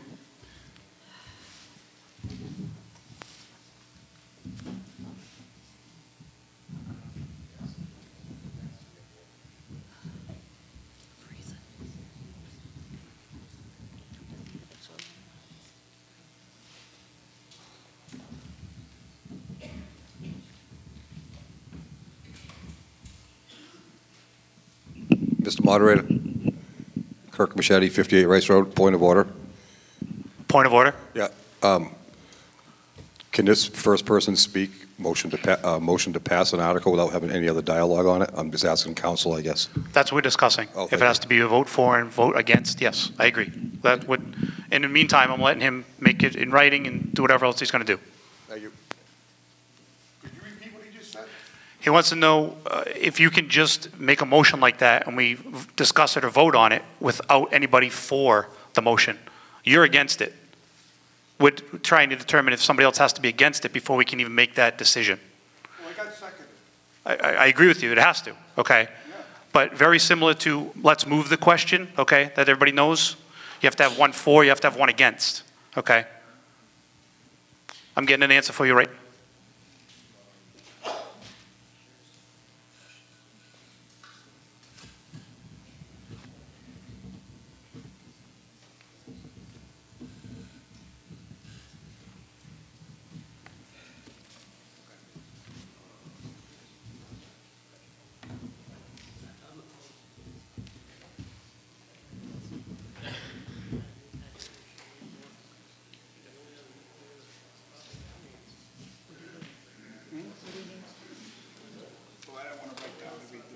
No, you can just put it out. I think that'll be acceptable. Ask him if it's acceptable.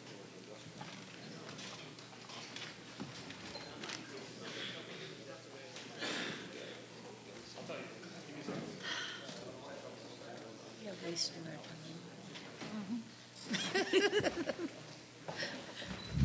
There's nothing on TV tonight anyway, thank God. If I get to bed by 10, I'll be good. Yep. I have a long day tomorrow. So, Mr. Jury, your motion has been heard and seconded. Okay, I understand that. It is in writing. Okay. Like I just stated, very similar to moving the question. You know, when there's too much discussion, people want to kind of move it on. We need somebody for it.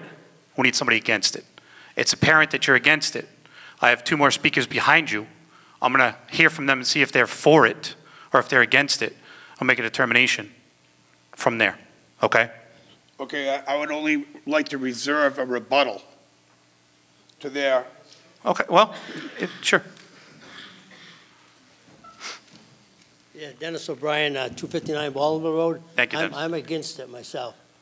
You're against it? Yes. Okay, is that, yep. Mr. Machete, yeah, you're, I'm sorry. I'm for the amendment. come on up to the microphone. You're confusing us. I'm for moving this to a later time. Okay. You are Passing against, over, yes. you are against Article 12. What are we against? Yeah. Okay. Go ahead. All right, Mr. Moderator, Kirk Machete, 58 Rice Road. Citizen, I'm also Planning Board Chairman. The reason, to tell you the truth, it matters not to me, it's the town's vote, what they decide to do.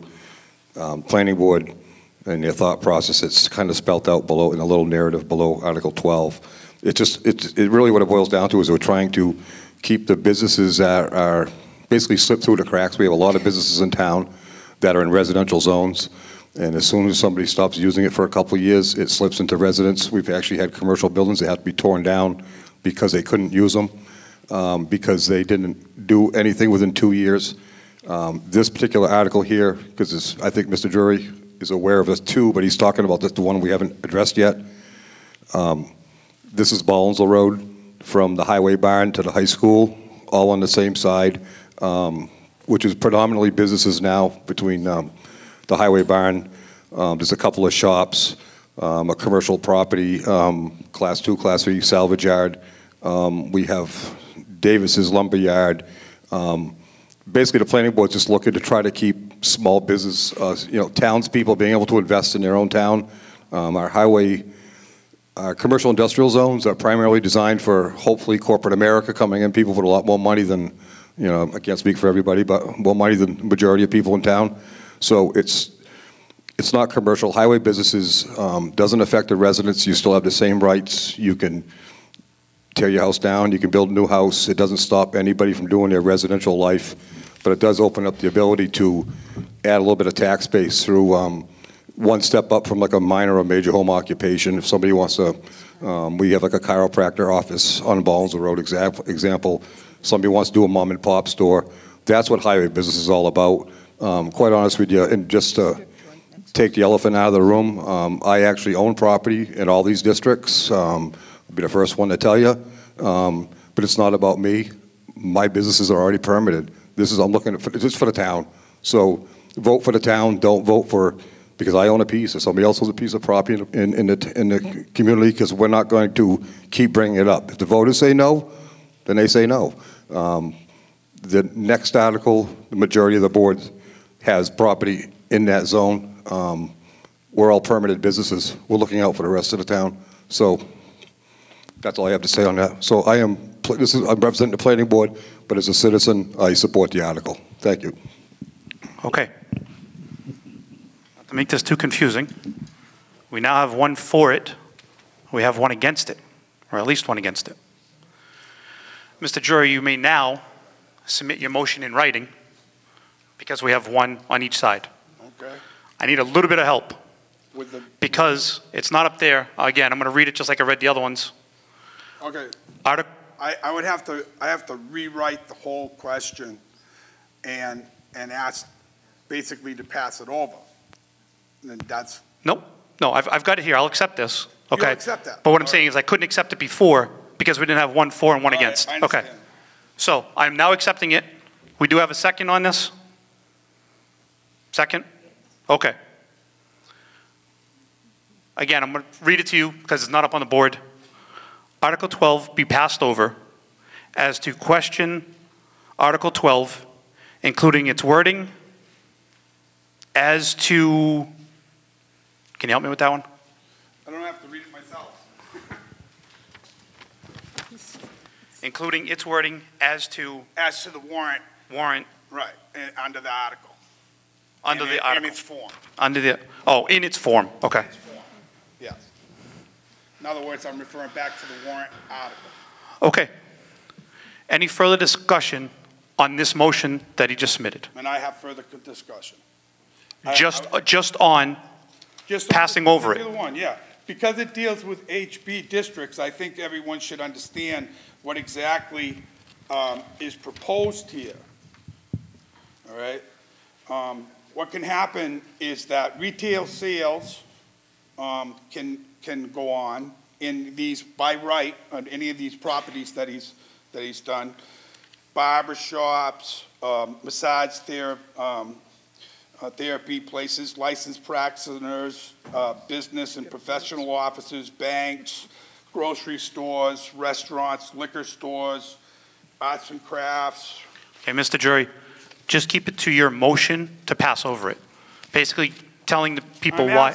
I'm asking to pass over it because there's not enough people that have been informed. Okay. And that is the basis. This was not published correctly to the individuals in every respect. Every one of us that are affected, even the people that they're changing this to HB, I bet they don't. I'm quite sure that they don't know that this is happening. Okay. And that's the reason why I want it passed over. And you make a valid point. Mr. Machete, 1 second, please. Ma'am, if you have a question, come on down to the microphone, okay? Kurt, I'm going to let her jump in front of you. She did raise her hand, however. Terry Griffiths, 12 Drury Lane resident. If his motion gets read and passed, I just want to know what would be done to inform the people that would be affected by this. I actually have 2 questions. So what would be done to inform the people around there that'll be affected if this doesn't get passed over or does get passed over, and then, you know, that gets passed. And then it does say include many non-conforming small businesses already helping. Like, who is it going to hurt if we vote for it tonight? Who's it going to hurt? Who's it going to hurt if it gets shot down? So if I vote no, if his motion doesn't pass, if I vote no, is this going to put people out of business that are already in business? It says, all right, and then will people? Hold on. So the first question is, how are we going to inform the people he's asking to help? The second question is, who's this going to hurt if I vote to not pass this? Okay. You know? Mr. Machete, can you answer those questions? I understand you have a statement to make or something like that, but if you could just answer the questions first, and then you'll be heard after that. Yeah, okay, yeah, first of all. How are they going to be notified? Okay, first of all, I don't believe the board's going to bring it back up, because this is the first shot. We followed protocol. State law states us to advertise it in a newspaper. We don't knock on doors. We don't sell it. It's advertised on the website. It's in the local newspapers. They're public meetings. They're held at town hall. I mean, most of them, when we do this, they're actually recorded as well. So unlike Mr. Drury here, he didn't get a personal invitation the first time, and he's not getting one the second time. But to answer the lady's question, as far as how's it going to hurt people, we have numerous businesses running illegally in town that are in these zones, in their zone residential. They can't put a sign out front. They can't generate revenues. We have very limited selective enforcement in this town because we have a very, very limited part-time building inspector who's our zoning enforcement agent. We know they're there. They know we know they're there. It's just a matter of the town saying, you guys are all done, you're shut down. And then we have commercial businesses that are running behind closed doors that we don't see tax revenues on. So to answer the woman's question, who gets hurt? The town gets hurt because there's tax revenue out there that's actually happening in this town, but we're not getting it. The potential of tax money, I should say, because we have too many illegal businesses running in non-conforming zones. And we're trying to bring them within compliance so they can actually open a business and go get a business license and so on and so forth. But I speak for myself as chairman of the planning board. We're not going to come here in the springtime with personal invitations to everybody that's on those lists because we followed protocol the first time. And if they're not here tonight to defend themselves, I mean, whatever. I mean, I'm not trying to be a wise guy by no means. I'm just saying we would follow the same exact protocol, put an ad in the newspaper, have the same hearings with nobody attending, and come to the meeting and listen to Mr. Drury saying he didn't know anything. Thank you. Okay. Mr. Drury, go ahead. Now again, we're just discussing. Again, Steve Drury, 18 Drury Lane, Templeton, Mass. And again, that's not entirely true. Any business that is in this zone, that's in the residential 1 acre, is grandfathered. And they have just as many rights as to go to the planning board and then to the superior board to them. and to ask and get special permission to do whatever they're doing. What we really have here is that what they're trying to do is they're trying to buy right, give all that property Okay, up Mr. Jury. for those purposes. Very similar to before. You said the reasons why you wanted to pass over. That's a valid point. They weren't notified, whatever you had said. They weren't okay? notified. Correct. I'm not doubting that. All I'm saying is what's before us right now, the discussion we're having, is your motion to pass over. So if you have anything further about your motion to pass over. I was trying to frame, all right, that his reasoning that, that the town gets hurt.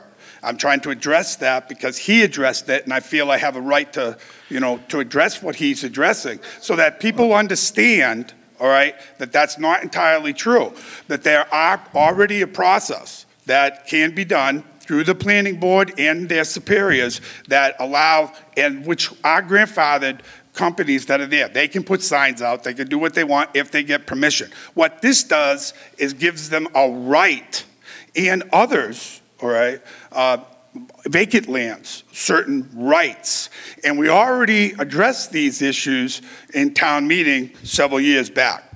And more importantly, I asked to pass it over again because there wasn't proper notice. We're going by old situations in the newspaper, all right? We have an empty meeting hall here, and there are lots of people that are not being informed of this. And if this is done, there surely will be some repercussions because maybe they don't want a liquor store, or maybe they might not want a pot shop. I want one, but maybe other people might not want one. Excuse me, Mr. Further? Moderator.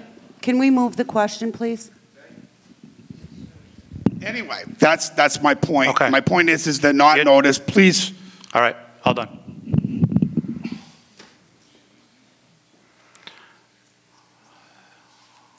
There's been a motion to move the question.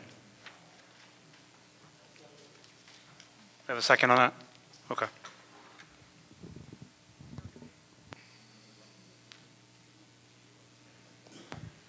Okay. What you're voting on is to move the question. So if you're in favor of, wait a minute, let me try to explain this the correct way. What we're voting on is to move the question, okay? And moving the question being his substitute motion to pass over it, okay? So basically what we're going to do is we're going to vote on his substitute motion. Yes or no, okay? All in favor of moving the question signify by saying yes. Yes. Okay. Opposed? No. Okay. So it did pass at 8:53. Mr. Moderator. 1 minute.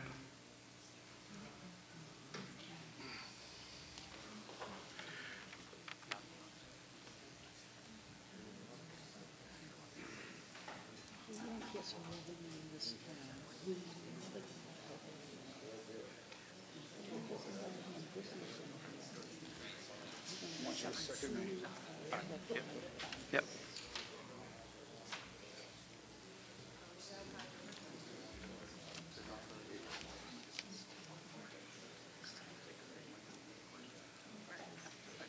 Yep. Okay, there's no further discussion. What we are doing now,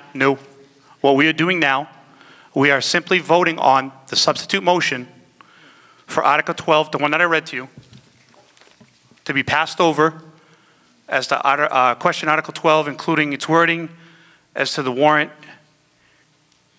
in its entirety.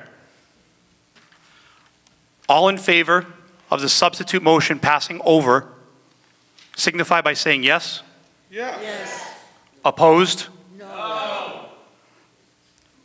The substitute motion passed at 9:54. 8:54, excuse me.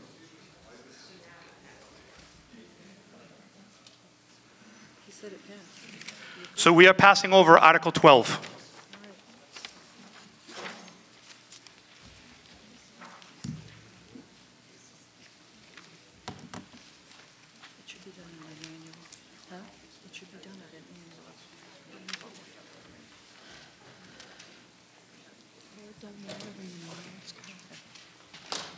Article 13.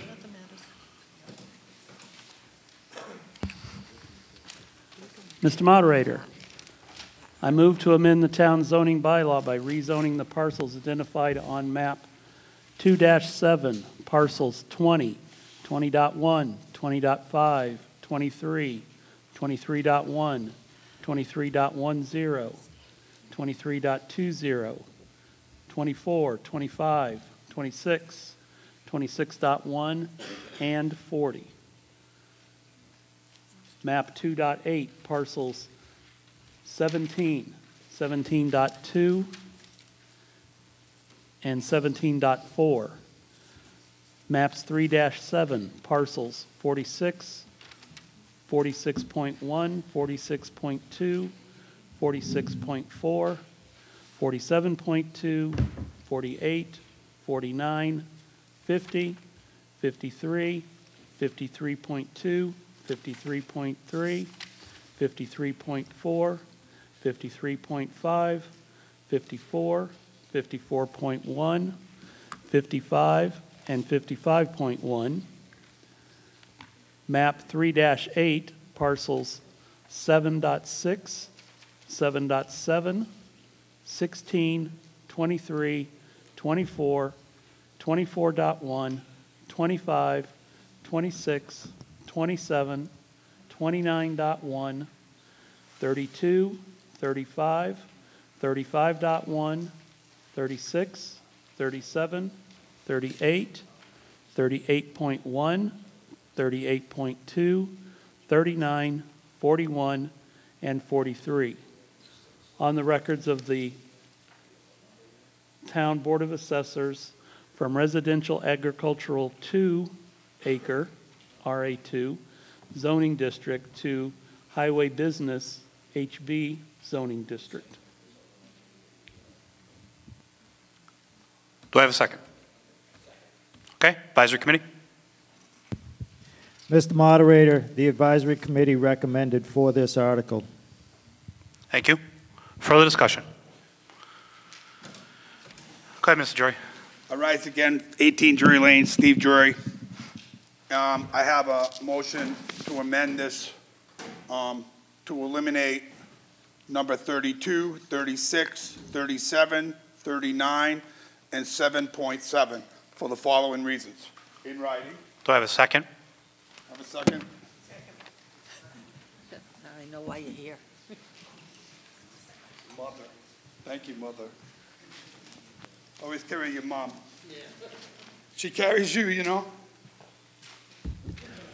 All right. This is actually affecting. Hold on. You weren't, no. Stand by. Hang on.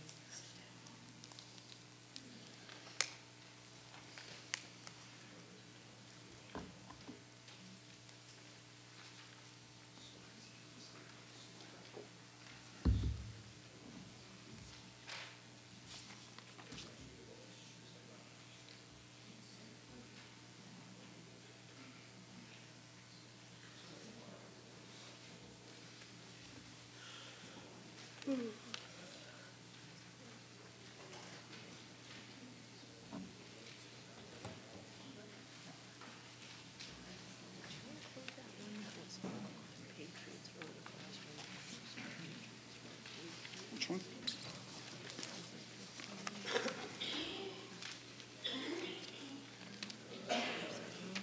Yeah.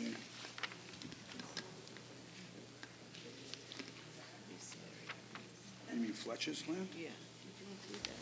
No. Did you want me to? Yeah, that, include that.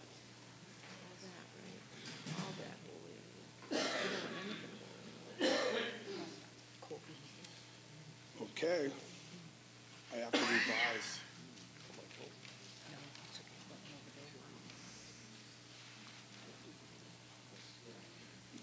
there. Excuse me, Mr. Moderator. Respectfully, my neighbor has made a request that we further revise that to Okay. include One at a time, okay? Let me, more properties. hold on one second. Okay, 1 second. I'm not saying no, just wait 1 minute.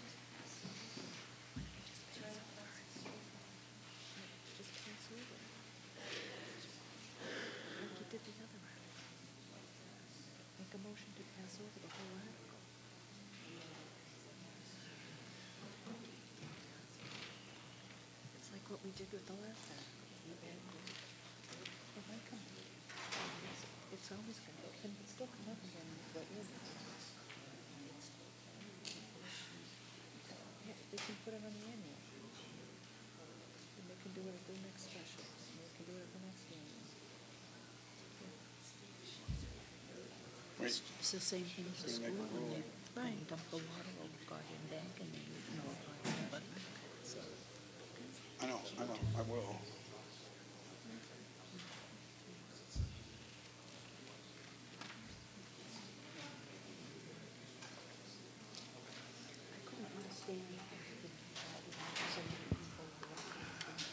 Mr. Jury, I'm to understand you'd like to withdraw this motion, and you'd like to submit another one with an addition to it. Well, no, I wouldn't want to withdraw it. What I'd like to do is add to it, but respectfully, one of the neighbors that is affected by this may be affected by this, would like to include other properties. You have to understand that I'm here as a coalition because we didn't get noticed. Okay. Yep, all right, 1 second. That's what the whole article.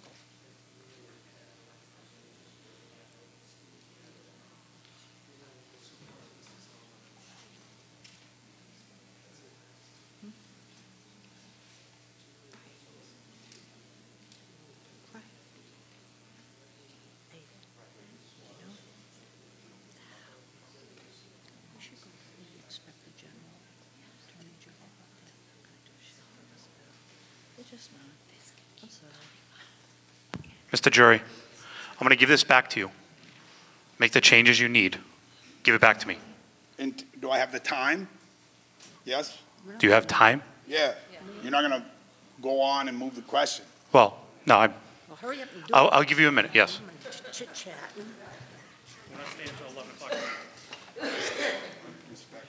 In the meanwhile, Mr. May, I'll hear from you because I know it's close with who is up and Mr. Moderator, Robert May, 137 Shady Lane. My question is more to the point of, and I would appreciate an answer as to how we are sitting here about to vote on this article. Because it's my understanding that this was submitted by the Planning Board, which is a 7-member board in the town of Templeton. just a little bit closer, please. I can't hear you. Sorry, which is a 7-member board in the town of Templeton. It's my understanding to do any business that that board would need a quorum. And it's further my understanding that at present, there are 4 of the 7 members that own land in this article, which is map 2-7, parcel 20 is the owner of Frank Machete, parcel 20.5 is the owner Kirk Machete, parcel 23, 2310, 2320 is owner John Buckley, and on map 3.8, parcel 36 is owner Charles Carroll. All are who are chairman, vice chairman, and members of the planning board, which only leaves 3 members that remain on the planning board, which is not a quorum, which makes me question why we're here voting on this in any respect.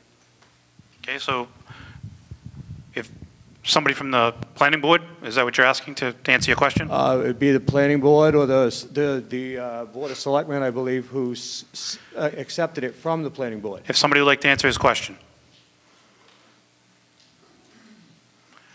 Sir, are you going to answer his question? I'll try. You try? Okay. The members of the planning board Your name, please. do own property in that area declared this Sir. as part of the minutes. Hello? You didn't tell them who you are. Your name, please. Oh, I'm sorry.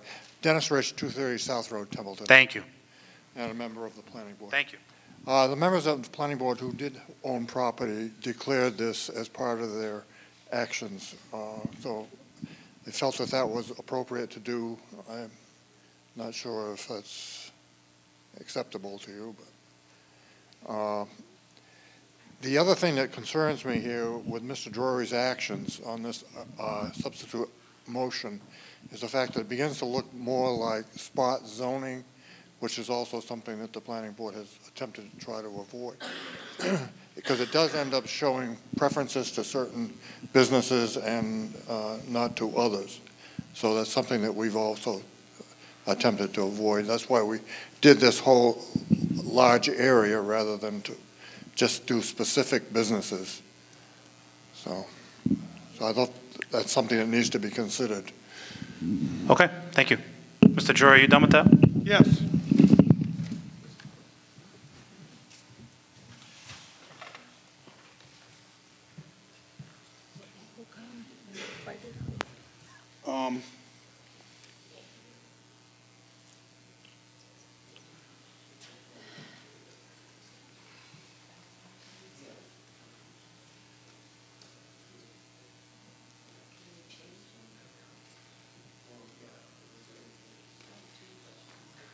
Well, we have to wait until he looks at it, and then we can allow questions.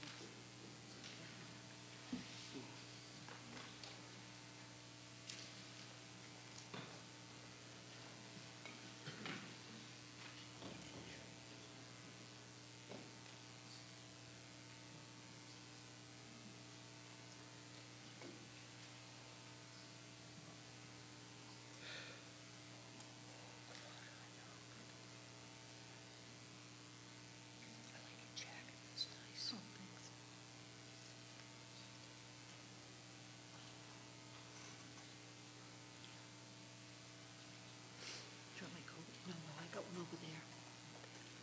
I have bluebirds in my yard. Why? They didn't leave. You should stop eating them. You know, they'll figure it out. They'll stick them around.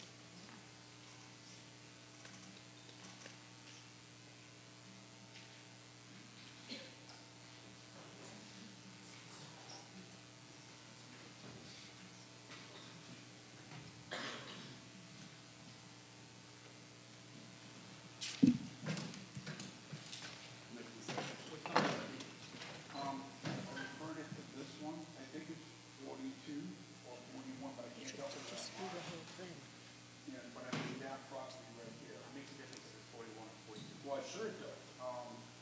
In respect of looking at the zoning here, I think it would be 42, and that's why I put 42. Okay. That's 42. So you cannot add ones that aren't on the original motion. For example, you can take them off, which is what I'm trying to say. One, no, we're not. All right. It don't matter to me one way or the other.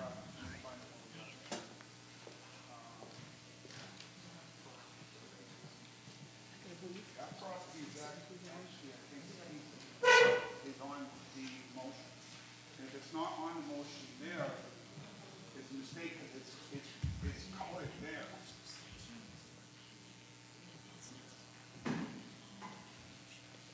It's right here. If I may get up there to approach. I think we're talking about these two properties that are colored. So there's a mistake even in the article. That's what we're talking about, this property here, which is right here off the end of Drury Lane. I'm trying to, this is all deleted. Everything else is standing. We're trying to delete all of these properties, which are in the vicinity of this area here. Okay? I'm going to get that right now. That's what I want, Drury Lane. I'm sorry. This area here, okay, which is interesting. I want to make another point. This property here is on Drury Lane, okay? It's not on Patriots Lane, and it's included, and we're excluded. And if I can continue, I'm going to tell you why.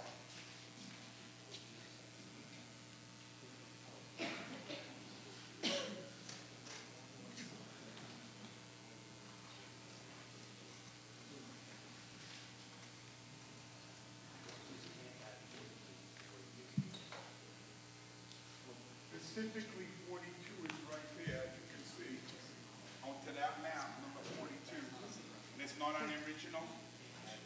But it's colored in, so you're being, that's, I mean, to set the. All right, go back to the motion. Can we go back to the previous slide? Watch your step, watch your step. That's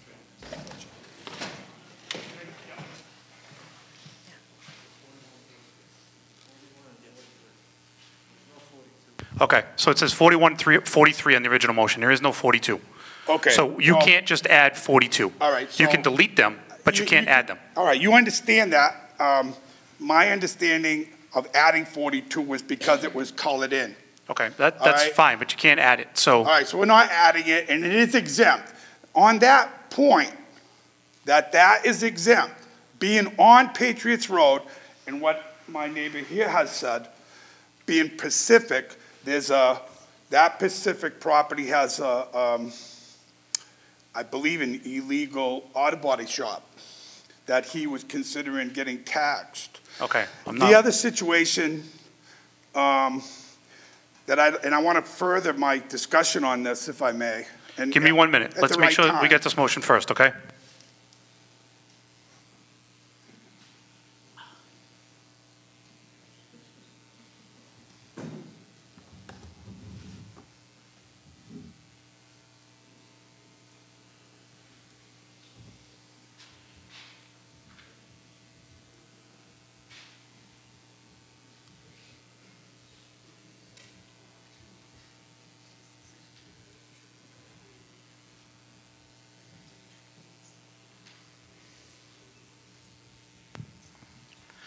Okay. You can have some discussion in a minute, but so we're on the same page, it's a little confusing. You have submitted this motion in writing, it's been seconded, okay? And by the way, the person who is seconding the motion, are you in agreement with the changes that have been made? Yes, okay, so we have a second. All right. Basically, what has happened is the motion says to exclude number 32, 36, 37, 39, 38, 7.7, 35.1, 35, 38.1, 38.2. Am I correct? Yes. Okay, that's what the motion is. Same exact, just excluding a few of those parcels, the numbers that I've just read. Okay? Further discussion on this motion to amend. Go ahead. Okay, thank you, Mr. Moderator. And the reasons being is because it's such the Drury Lane and that piece of property, all right, needs to stay residential for the aesthetics because of the pond and all the rest of that. And more importantly, again, most of our neighbors were not told about this whatsoever. And the few that I could get that vote came here. More importantly, there is a set of properties that my relatives own that have been in question, which I know the planning board members of know very well. This property used to be commercial. To this day, since the point being that it was voted to be residential, we have they have not removed any of the vehicles. They live illegally there. They have commercial electricity powered by the power department. And we could just imagine what would happen if the town was in charge with the allowance of giving any commercial entity any permission or right of in this zone. This is, to me, outrageous due to the 10 years of fighting to remove simple junk cars, trailers that were all placed on what is vacant property, and we can't even get the building inspector or the town administrator to spend the money to alleviate this eyesore. So it's my recommendation as a citizen to remove these parcels so that we can keep some peace in our neighborhood.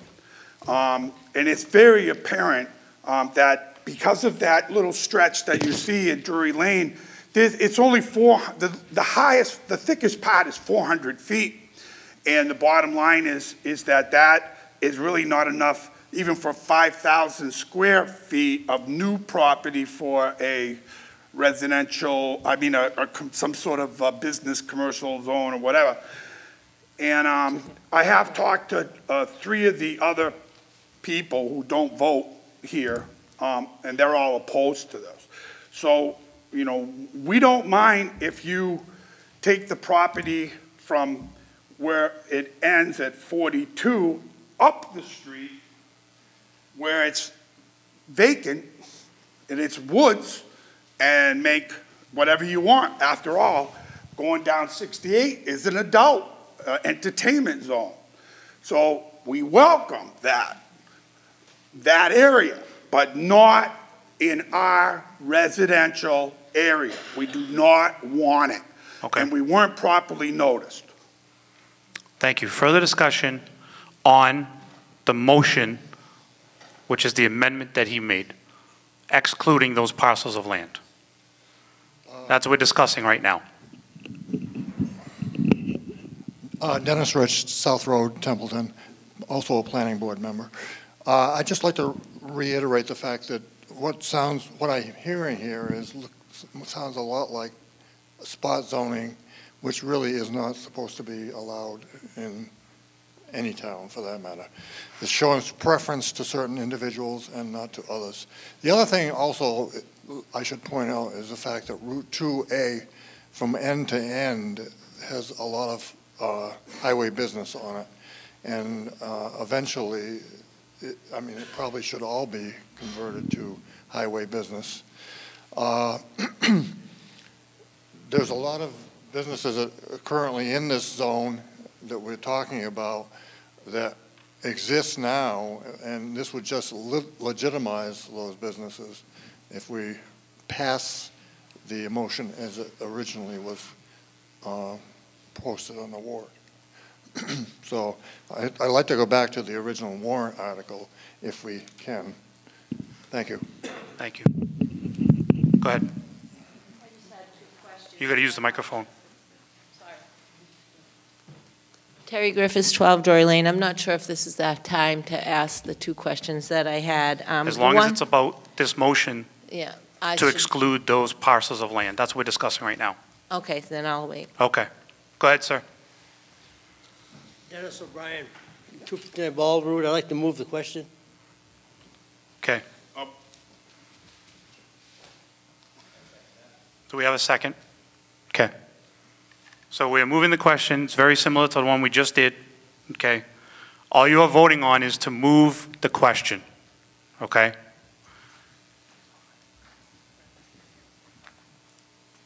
All in favor of moving the question signify by saying yes. Yes. Opposed? No. Okay. So we are moving the question. That passed at 9:18 p.m.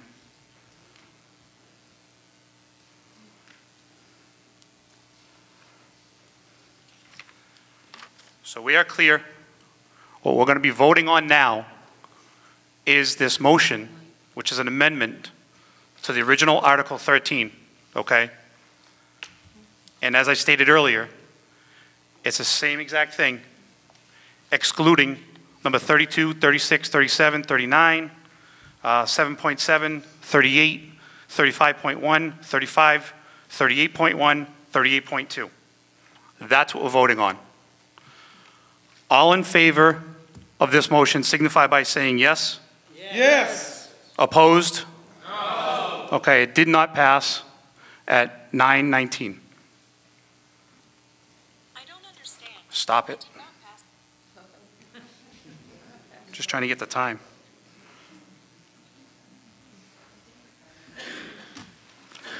We are back discussing the original article, Article 13, as, well, the previous slide. Further discussion? Go ahead, sir.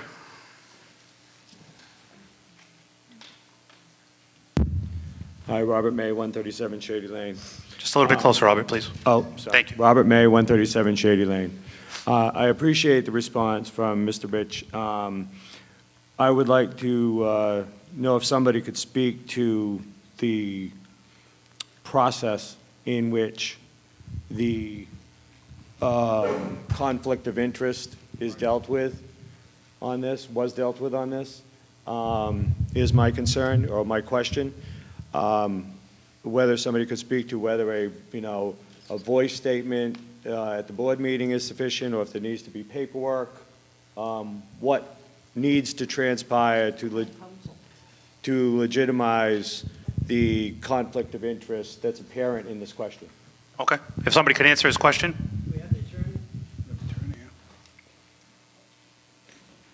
Do you want somebody from the board, is that what you're saying, for the conflict? I would appreciate somebody from the board or the council. Okay. Go ahead, sir. Give it a try. Dennis Rich again, South Road, member of the board. My understanding from the ethics information that we have, that if these individuals, because of the size of the board and the situation, if they declared openly their interests involved in this, they'd be allowed to discuss and vote on this article. I may be wrong on that, but that's what my interpretation was of the ethics statement, the one that we've all been. Go ahead, you have a back at him. Yeah, I was just going to ask if we could get further clarification.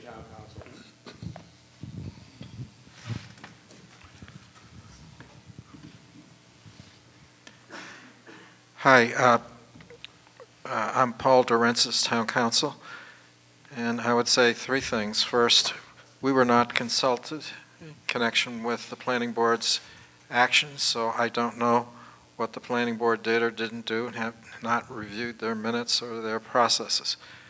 Number two, ethics opinions are personal to the person who are involved in their conduct.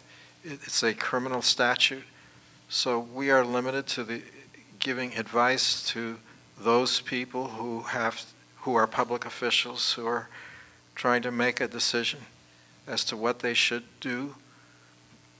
They did not consult with us. There is the State Ethics Commission that is available to them to guide them, and those results are confidential unless the Ethics Commission has authorized the release of that information. Saying all of that, speaking strictly theoretically, without regard to any particular board or committee, or even with regard to the town of Templeton, there is a process called the rule of necessity, that where a majority of a board is unable to participate because of the existence of conflicts, there is a procedure by which the rule of necessity can be invoked, which would allow people to participate. But as I say, that's just a general statement. I have no idea whether that was done in this case or what processes were done.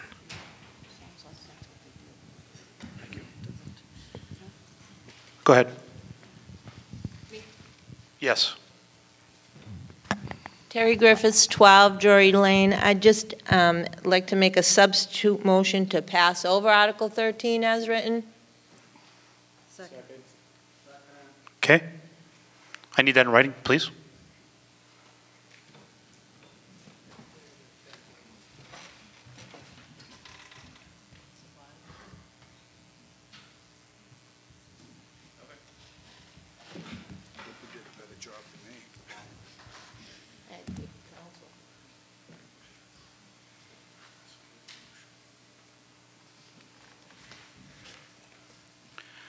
So you heard, and we're on the same page.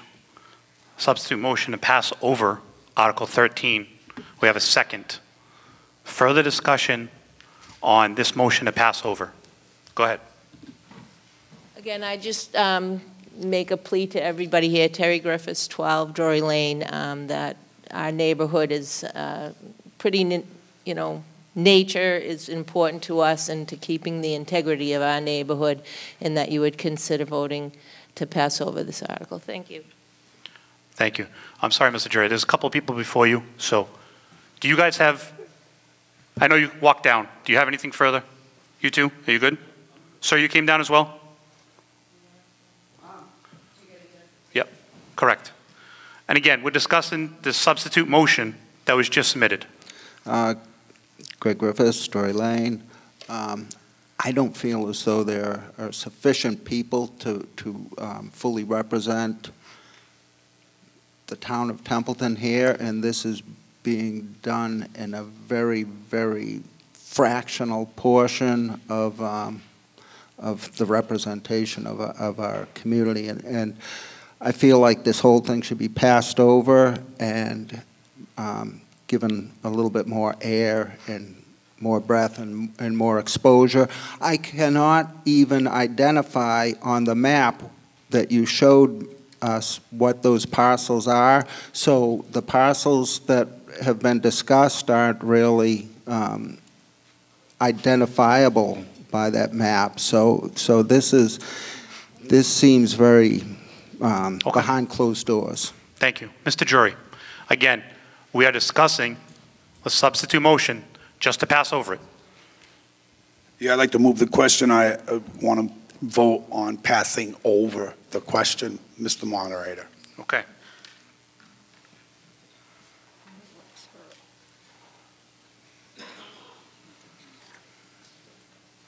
Motion has been made to move the question. We have a second on that? Thank you. Okay. All in favor of moving the question signify by saying yes. Yes. Yes. Opposed? Okay, so that's unanimous at 9:27. Okay. What we are voting on is a substitute motion, which has been submitted in writing, to pass over Article 13. It has been seconded. All in favor signify by saying yes. Yes. Opposed? No. Okay, so that passed at 9:27.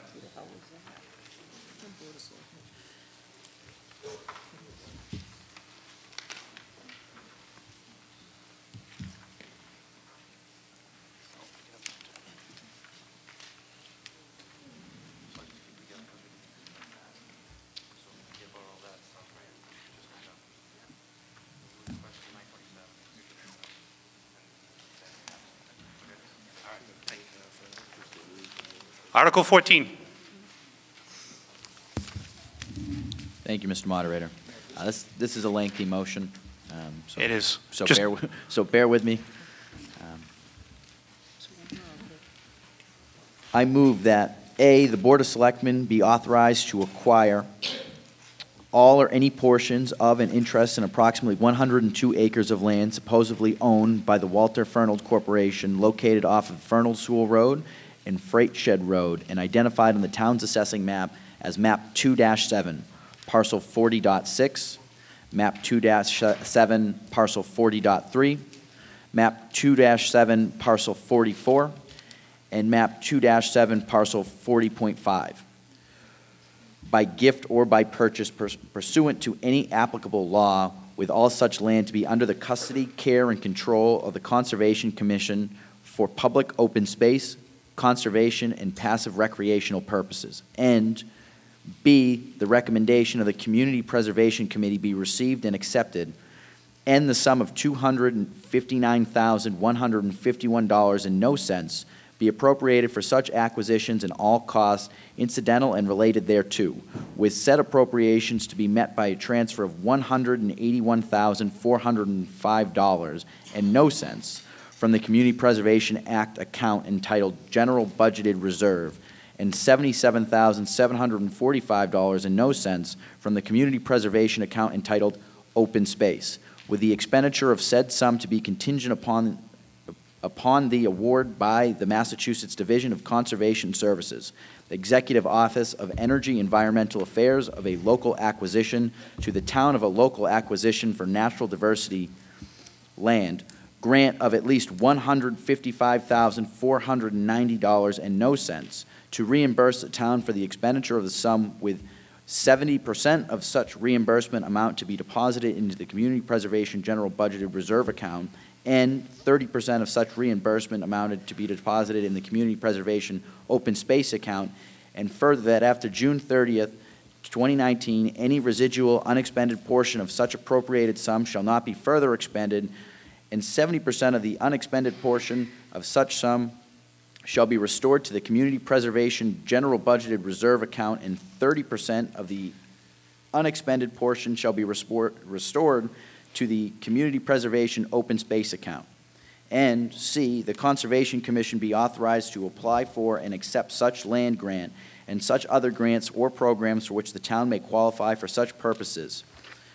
And D, the Board of Selectmen, with the approval by the Conservation Commission, be authorized to grant the Commonwealth of Massachusetts Division of Fish and Wildlife, or to any organization whose mission is to protect, preserve, promote, and enhance open space, a conservation restriction on all or any portions of said land, preserving such land as public open space and public conservation and public passive recreational land in perpetuity in accordance with Section 31-33 of Chapter 184 and Section 12 of Chapter 44B of the Mass General Laws.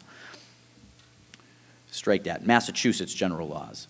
And E, the Board of Selectmen be authorized to execute, deliver, grant, and accept such deeds, restrictions, instruments, and agreements as it deems reasonable, appropriate, and in the best interest of the towns to be necessary to effectuate the purposes of this article.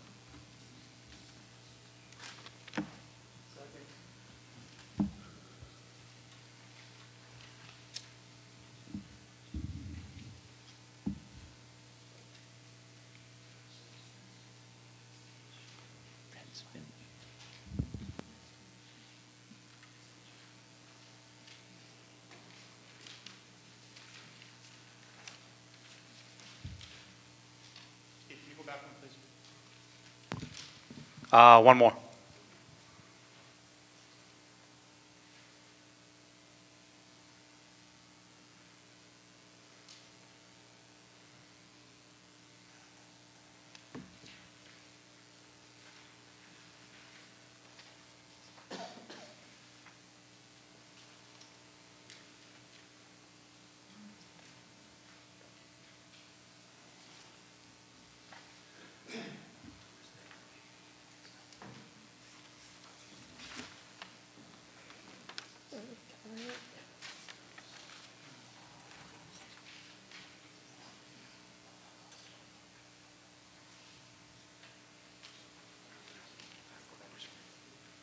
One more back, please.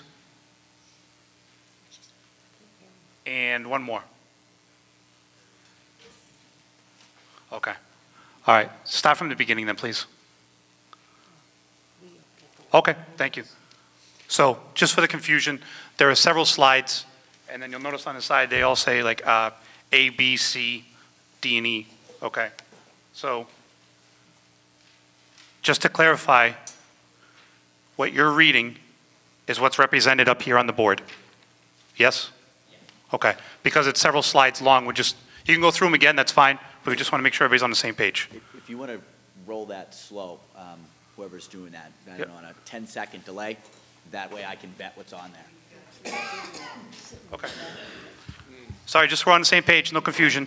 You can only put so much on the board, so.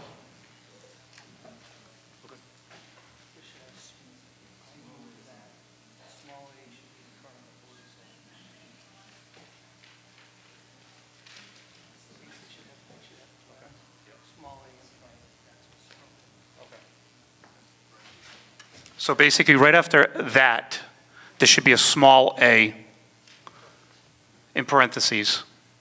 And then it should be the Board of Selectmen. So that should be basically correct. Up there, just a little bit to your left. That should be down over here. Okay. Again, I'm just trying to clarify so there's no, it's a little bit different what's here than what's up on the board. So we're all on the same page. Did we get a second on that?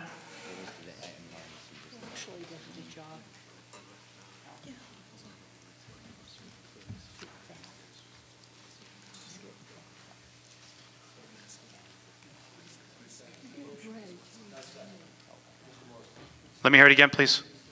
Second? Okay.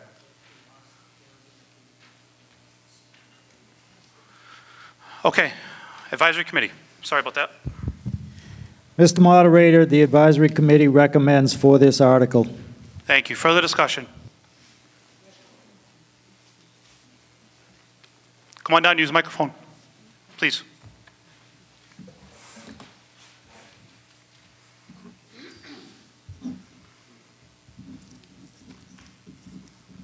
It should be on. Give it a try.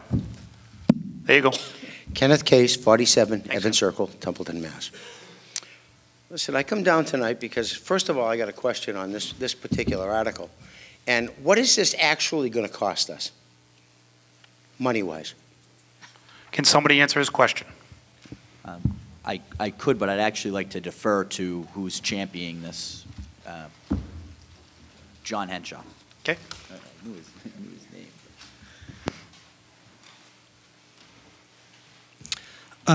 John Henshaw, 521 Berry Road, Chairman of the Community Preservation Committee. So this article is to ask for $259,150 of community preservation funds to secure the purchase of the 4 parcels that have been decided by the land court to be the property of the Fernald Corporation. Contingent upon receiving a land acquisition grant that the select board approved and the town submitted that would reimburse 70% of that cost back to the town. So we would ultimately be paying 30% of $259,000 for this land, which is approximately $75,000. I don't have the exact figure, but, you know. That's close enough for me. Now, I got a question for you. Have you walked this land?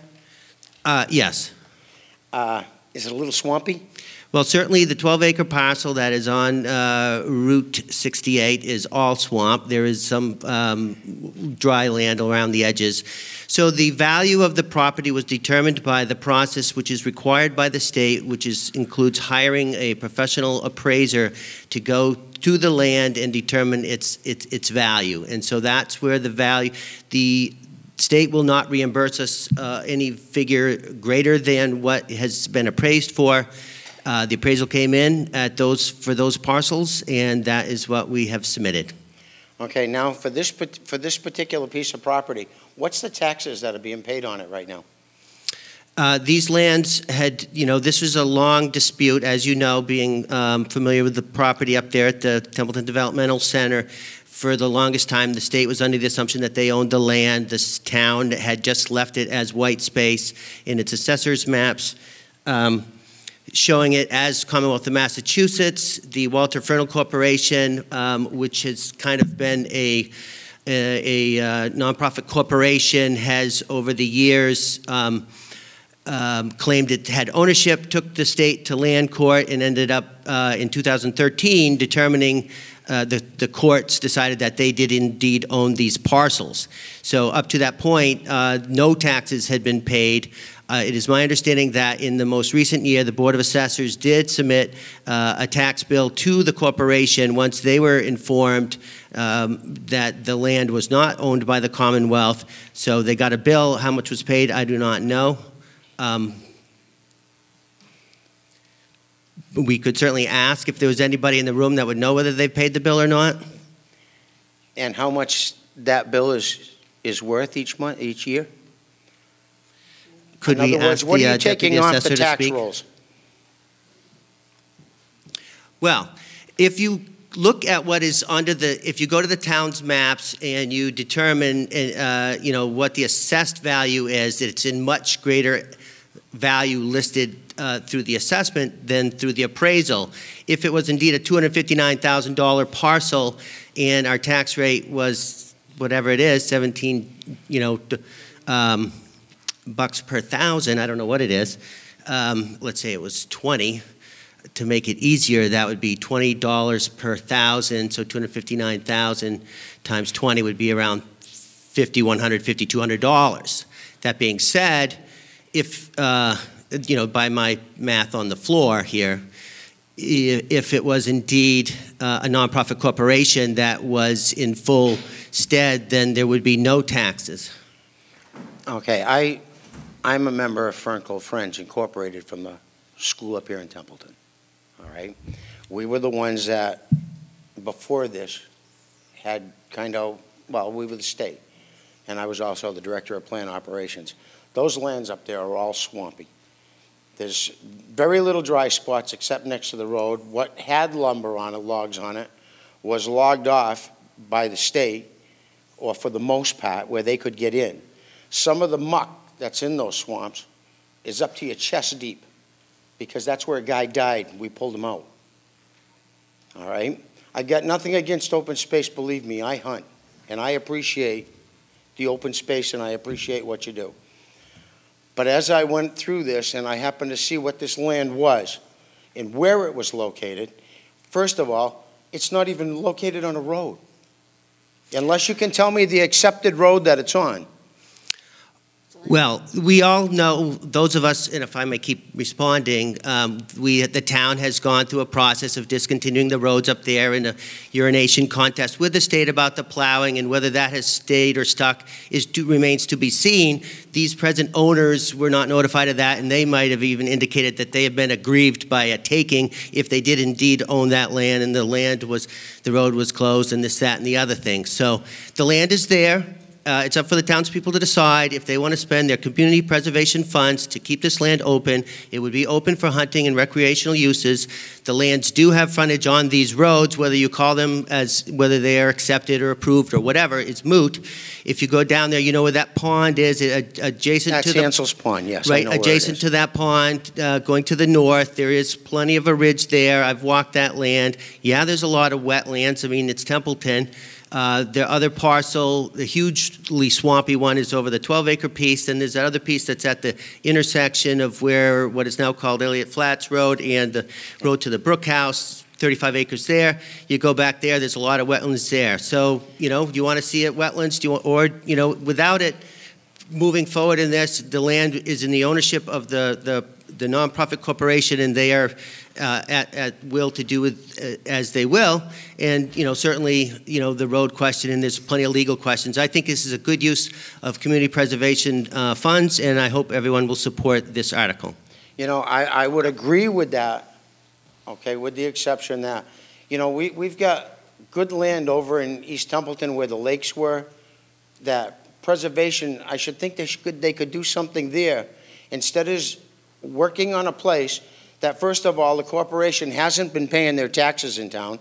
And I'm sure if we let Luann speak or somebody speak and give them permission, I don't know if she can do that, but you'll find out their taxes haven't been paid. All right? And it's a considerable amount of money.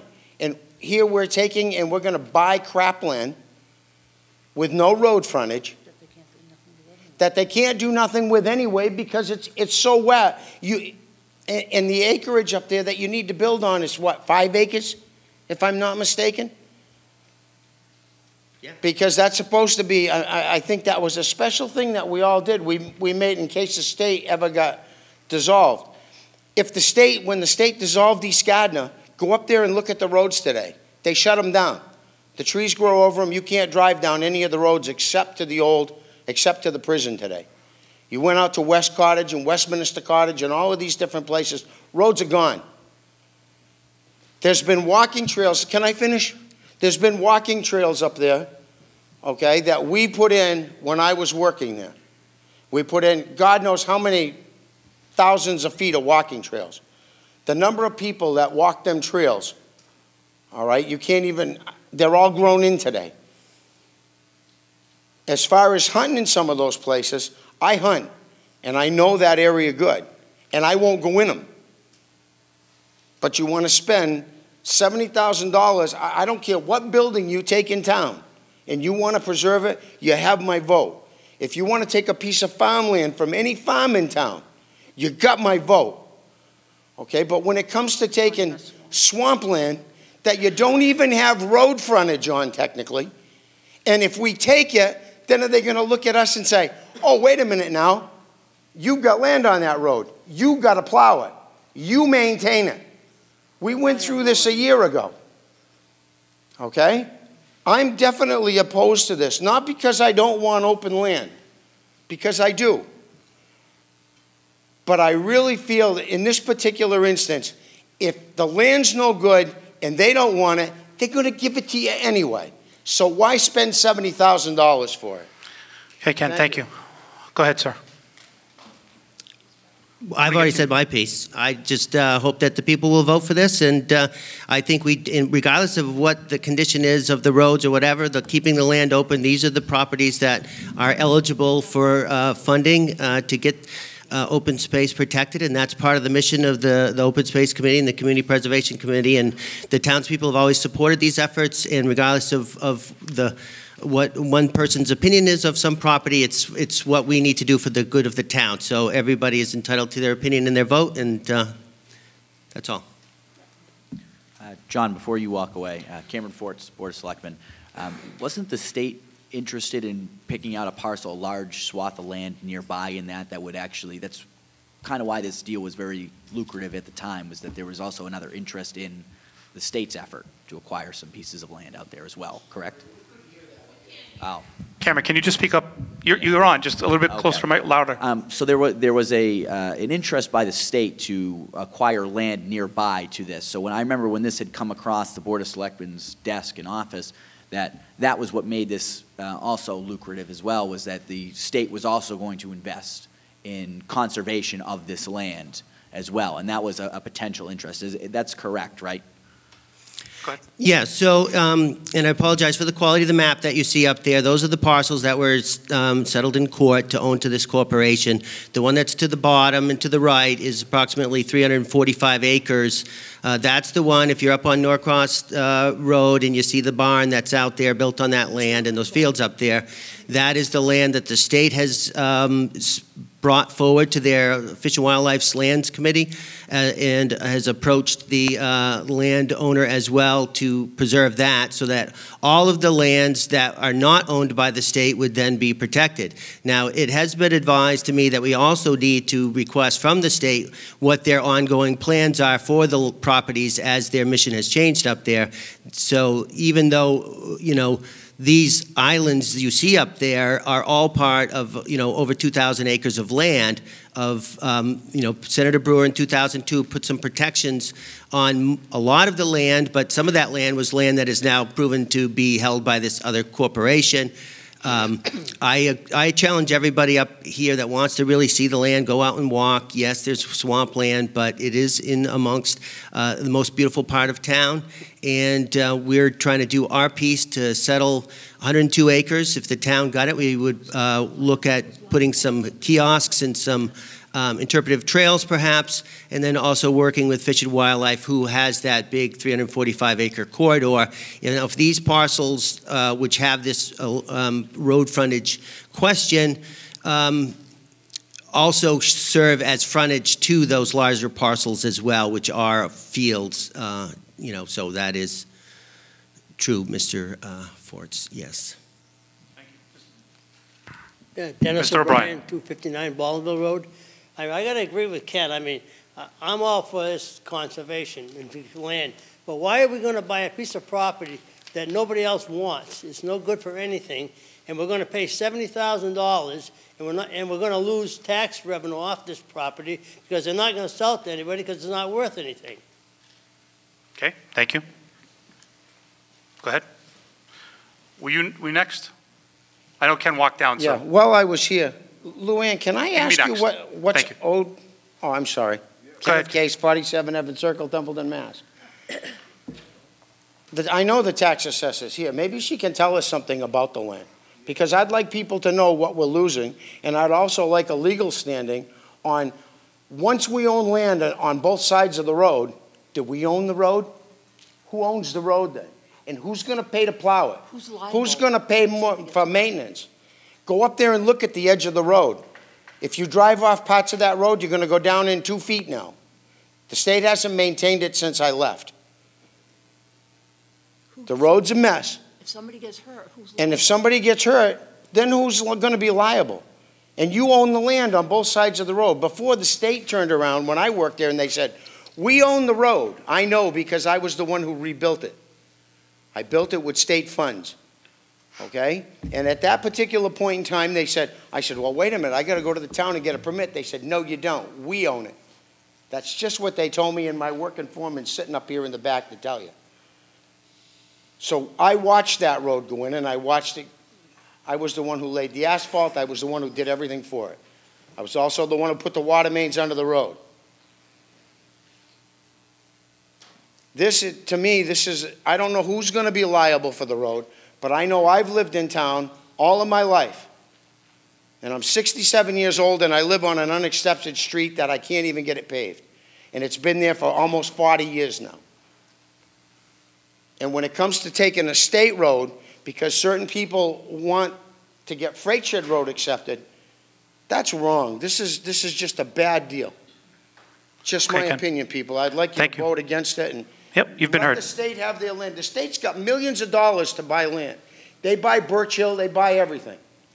If they really think it's a necessity for this particular 100 acres out of the 2,200, and mind you, go up there and look at the other 2,000 acres, because it's all prime agricultural land, and they're going to sell it at prime bucks.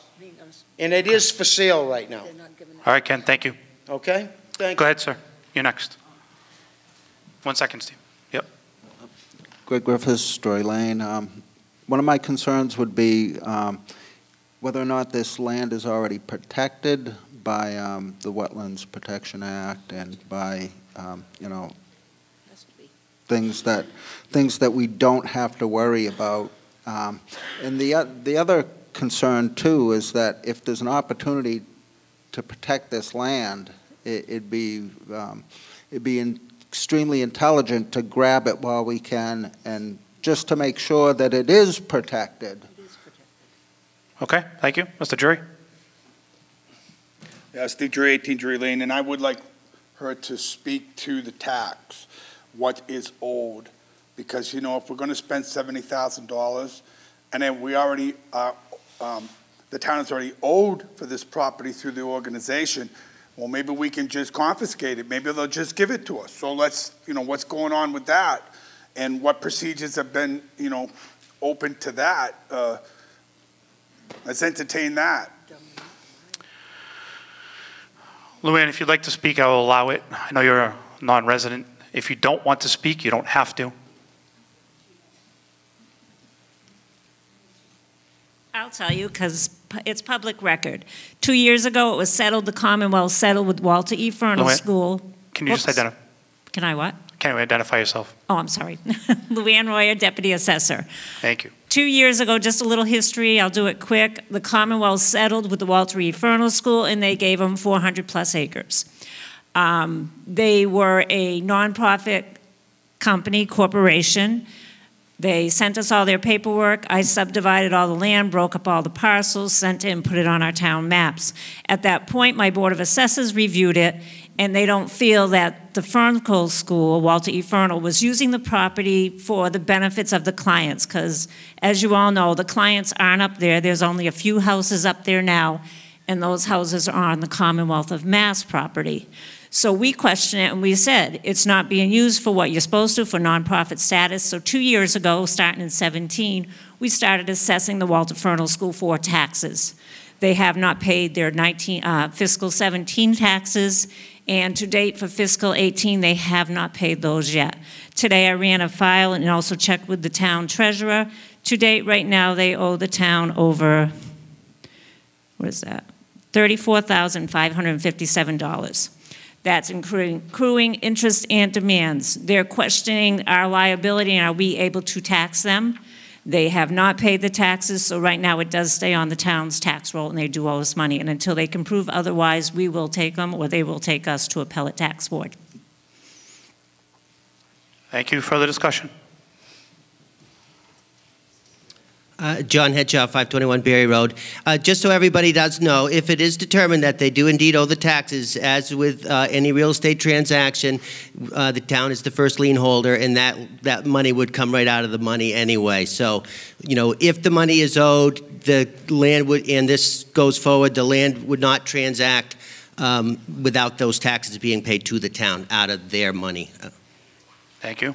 Mr. Moderator? Yes. Can we move the question, please? Okay. Do we have a second? Okay, there's been a motion to move the question and seconded. That's why people don't come here. Okay. There's been a motion to move the question. It's been seconded. We're voting on moving the question. All in favor of moving the question signify by saying yes. Yes. Opposed? No. It passed at 9:55. People don't come.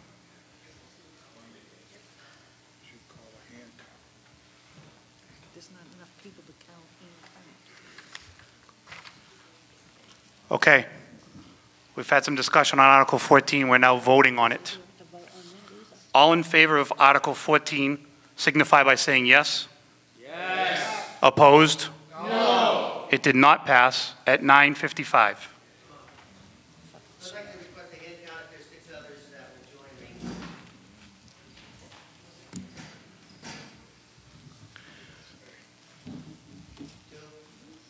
I see 2. He's requesting a hand count, so everybody's on the same page.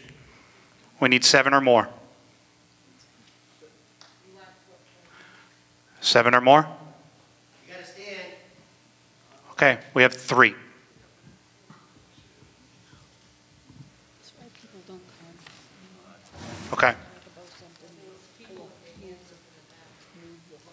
This isn't like, let's try to convince everybody. Okay? Let's try it again. Do we have 7 or not?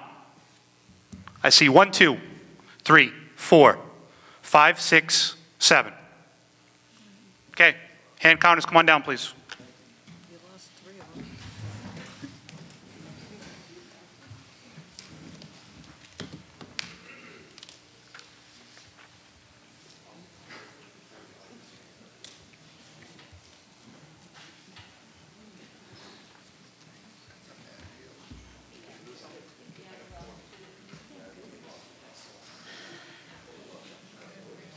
What the hell are they gonna do up there? They can't put nothing up there with them sets of people. Well, I'm worried about the road here. I need 2 more hand counters, please. Apparently we lost a couple during the meeting. I have 4. We need 6. I have 5. I have 6. Okay. I'm too old. Can't go in.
Okay, sorry for the confusion.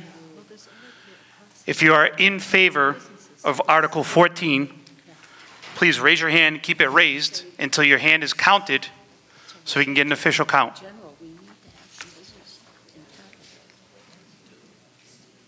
I don't think Amazon's coming anytime soon. Yep. I don't think so. Trump will probably buy the vernal school. Yeah.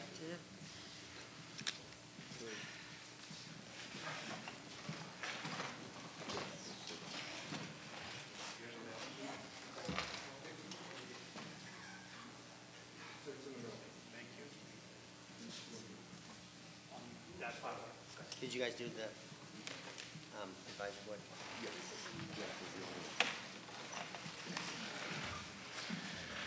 And one more time, if you are opposed to Article 14, please raise your hand, keep it raised until you are counted.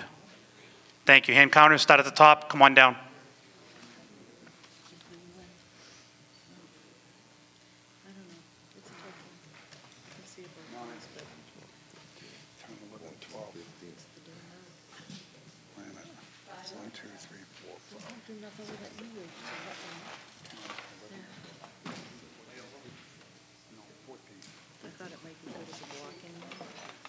she have her hand up? He's counting too. 14.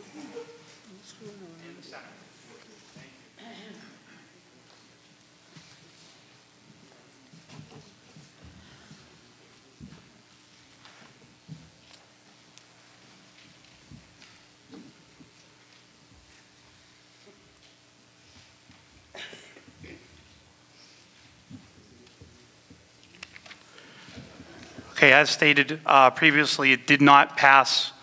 The noes are 22 and the yeses are 14. That is exactly at 10 p.m.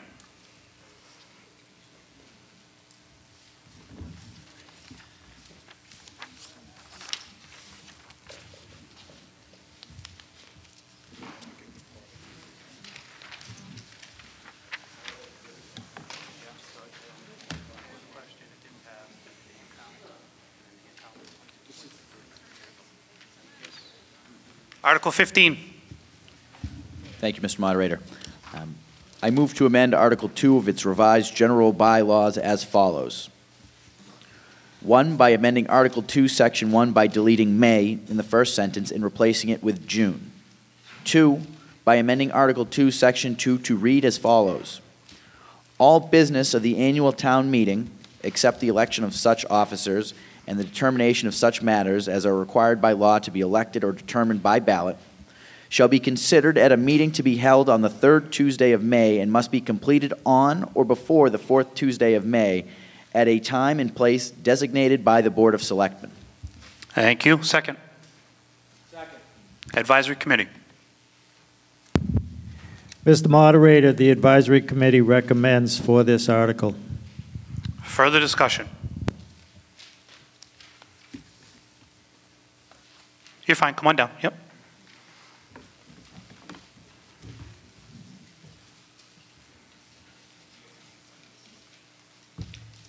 Deborah Kozel, 55 Winchendon Road, also a member of the Narragansett Regional School District Committee. If we vote to change the election day, this will mean having a separate election for school committee because Phillipston, who is our regional partner, has their election on the first Monday in May. So the school committee election would have to be that same day as well. Okay. Thank you. Further discussion. Further discussion, Article 15. Go ahead. Julie Farrell, 24 Myrtle Street. What would the cost of a separate special election for school committee be?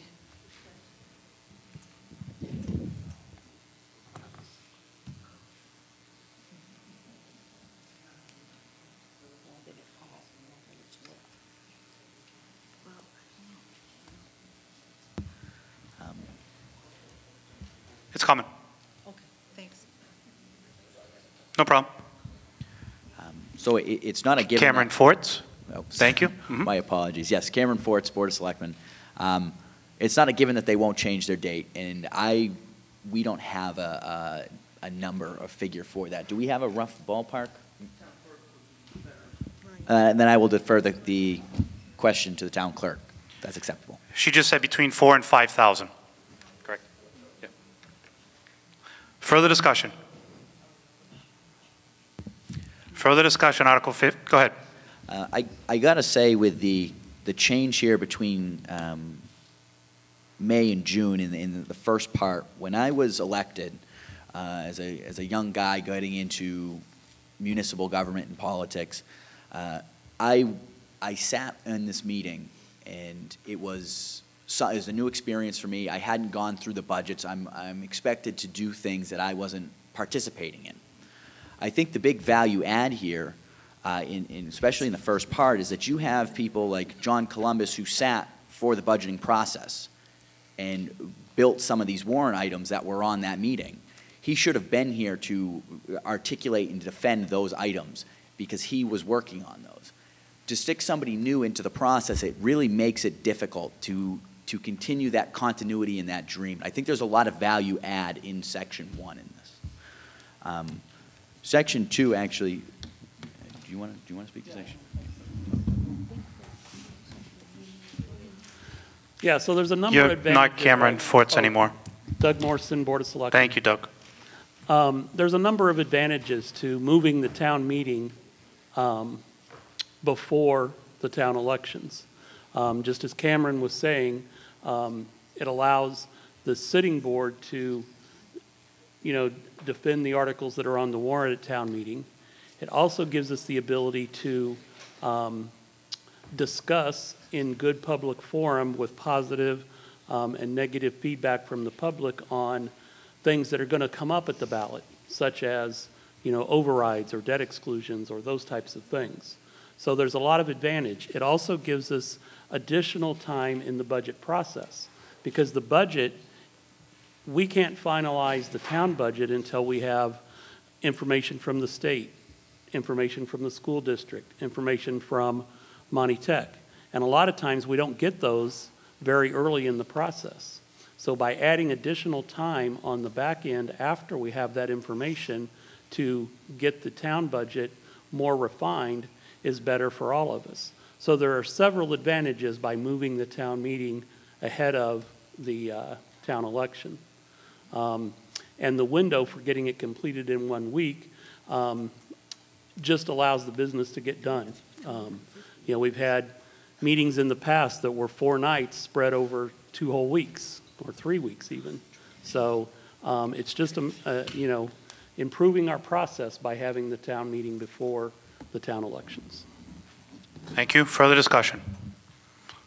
Go ahead. Yeah, Julie. Yep. You can be next. Julie Farrell, 24 Myrtle Street. I voted as an advisory committee member for this article without considering the impact this would have with the election of school committee officers, because both Phillipston candidates appear on our ballot and we appear on Phillipston's ballot. So during the election, I don't know if you could have it on 2 separate days. I don't know if that would work. I agree with what Doug mentioned. Okay, I think it makes sense, and with what Cameron mentioned, to have the continuity of the people who were elected and formatting the budget be at that town meeting to present the budget that they worked on and have the election after. But at this point in time, I think we need to probably bring this question back, work with Phillipston, and coordinate the dates so that there won't be that conflict. Because I think even if this passes tonight, I believe the Attorney General may kick it back because of that conflict with the Narragansett Regional School District election as well. Thank you. Further discussion? If I can, Mr. Moderator? Okay. You good? Okay. Further discussion? Go ahead. Yep. Yeah, so, I'm not aware of or haven't been provided with any legal information that says the election has to be on the same day. It just says in the school agreement that elections related to the school have to be done on a Monday. The fact that our people appear on the Phillipston ballot and the Phillipston people appear on our ballot is fine. Each town votes, they collect their tally, and at the end of both elections, you know who the winners are. So you don't know who the winner is after the first election, but you do after the second election. So again, I'm not aware of any legal precedents or legal statute that says all of the elections have to be on the same day for the member towns of the district. Okay. Further discussion? Go ahead. Right now, it's our policy to Deborah Kojal, 55 Winchendon Road. Right now, it's our policy to have our reorganizational meeting the first Wednesday in May, right after the election. That's our policy. And in the regional agreement, it does say that both towns have to have the school committee reps on their ballots. I am just assuming, I'm thinking that if we vote in June and they vote in May, it's going to be a conflict of, I don't know. Or at some point, if we had a separate election in May and then we voted on other town officials in June, we're going to incur money. Either the town's going to incur money by Templeton voting later and Phillipston voting early. Either way, they're going to incur extra debt for an election. So that's all I wanted to point out. I agree with the rationale. I think it's great. But until you have an agreement with Phillipston, I think we have to wait on that election date. That's just my thought. Thank you. Further discussion? Further discussion, Article 15. Yeah, I mean, I would just, comment Doug, that. I am Doug Morse. Oh, Doug Morrison, Board of Selectmen. Thank you. I would just comment that, policies can change, and that I would not support having 2 elections, that the town has to pay for. Again, I'm not aware of any, legal statute that says both towns have to vote on the same day. Okay, further discussion? Further discussion, Article 15. All in favor of Article 15 signify by saying yes. Yes. Opposed? No. Did not pass at 10:11.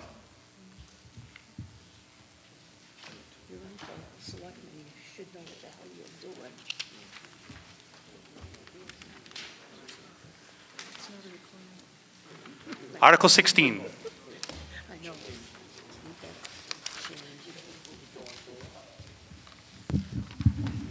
Thank you, Mr. Moderator. I move to appropriate the additional sum of $65,000 and no cents for the fiscal year 2018 operating budget of the Cable TV Advisory Committee to total in the aggregate $150,505 and no cents, and to meet said appropriation with receipts and revenues of the Cable Enterprise Fund. Do I have a second? Second. Advisory Committee. Mr. Moderator, the advisory committee recommends for this article. Thank you. Further discussion? Further discussion, Article 16. All in favor of Article 16 signify by saying yes.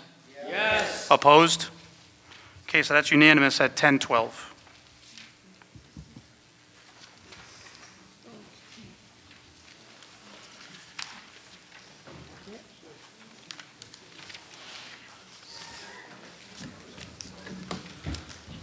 All right, do I have a motion to dissolve the meeting? So moved. Second. So we have a motion, we have a second. Aye. All in favor of dissolving the meeting? Aye. Signify by saying yes. Yes. Anybody opposed? Have a good night. Thank you.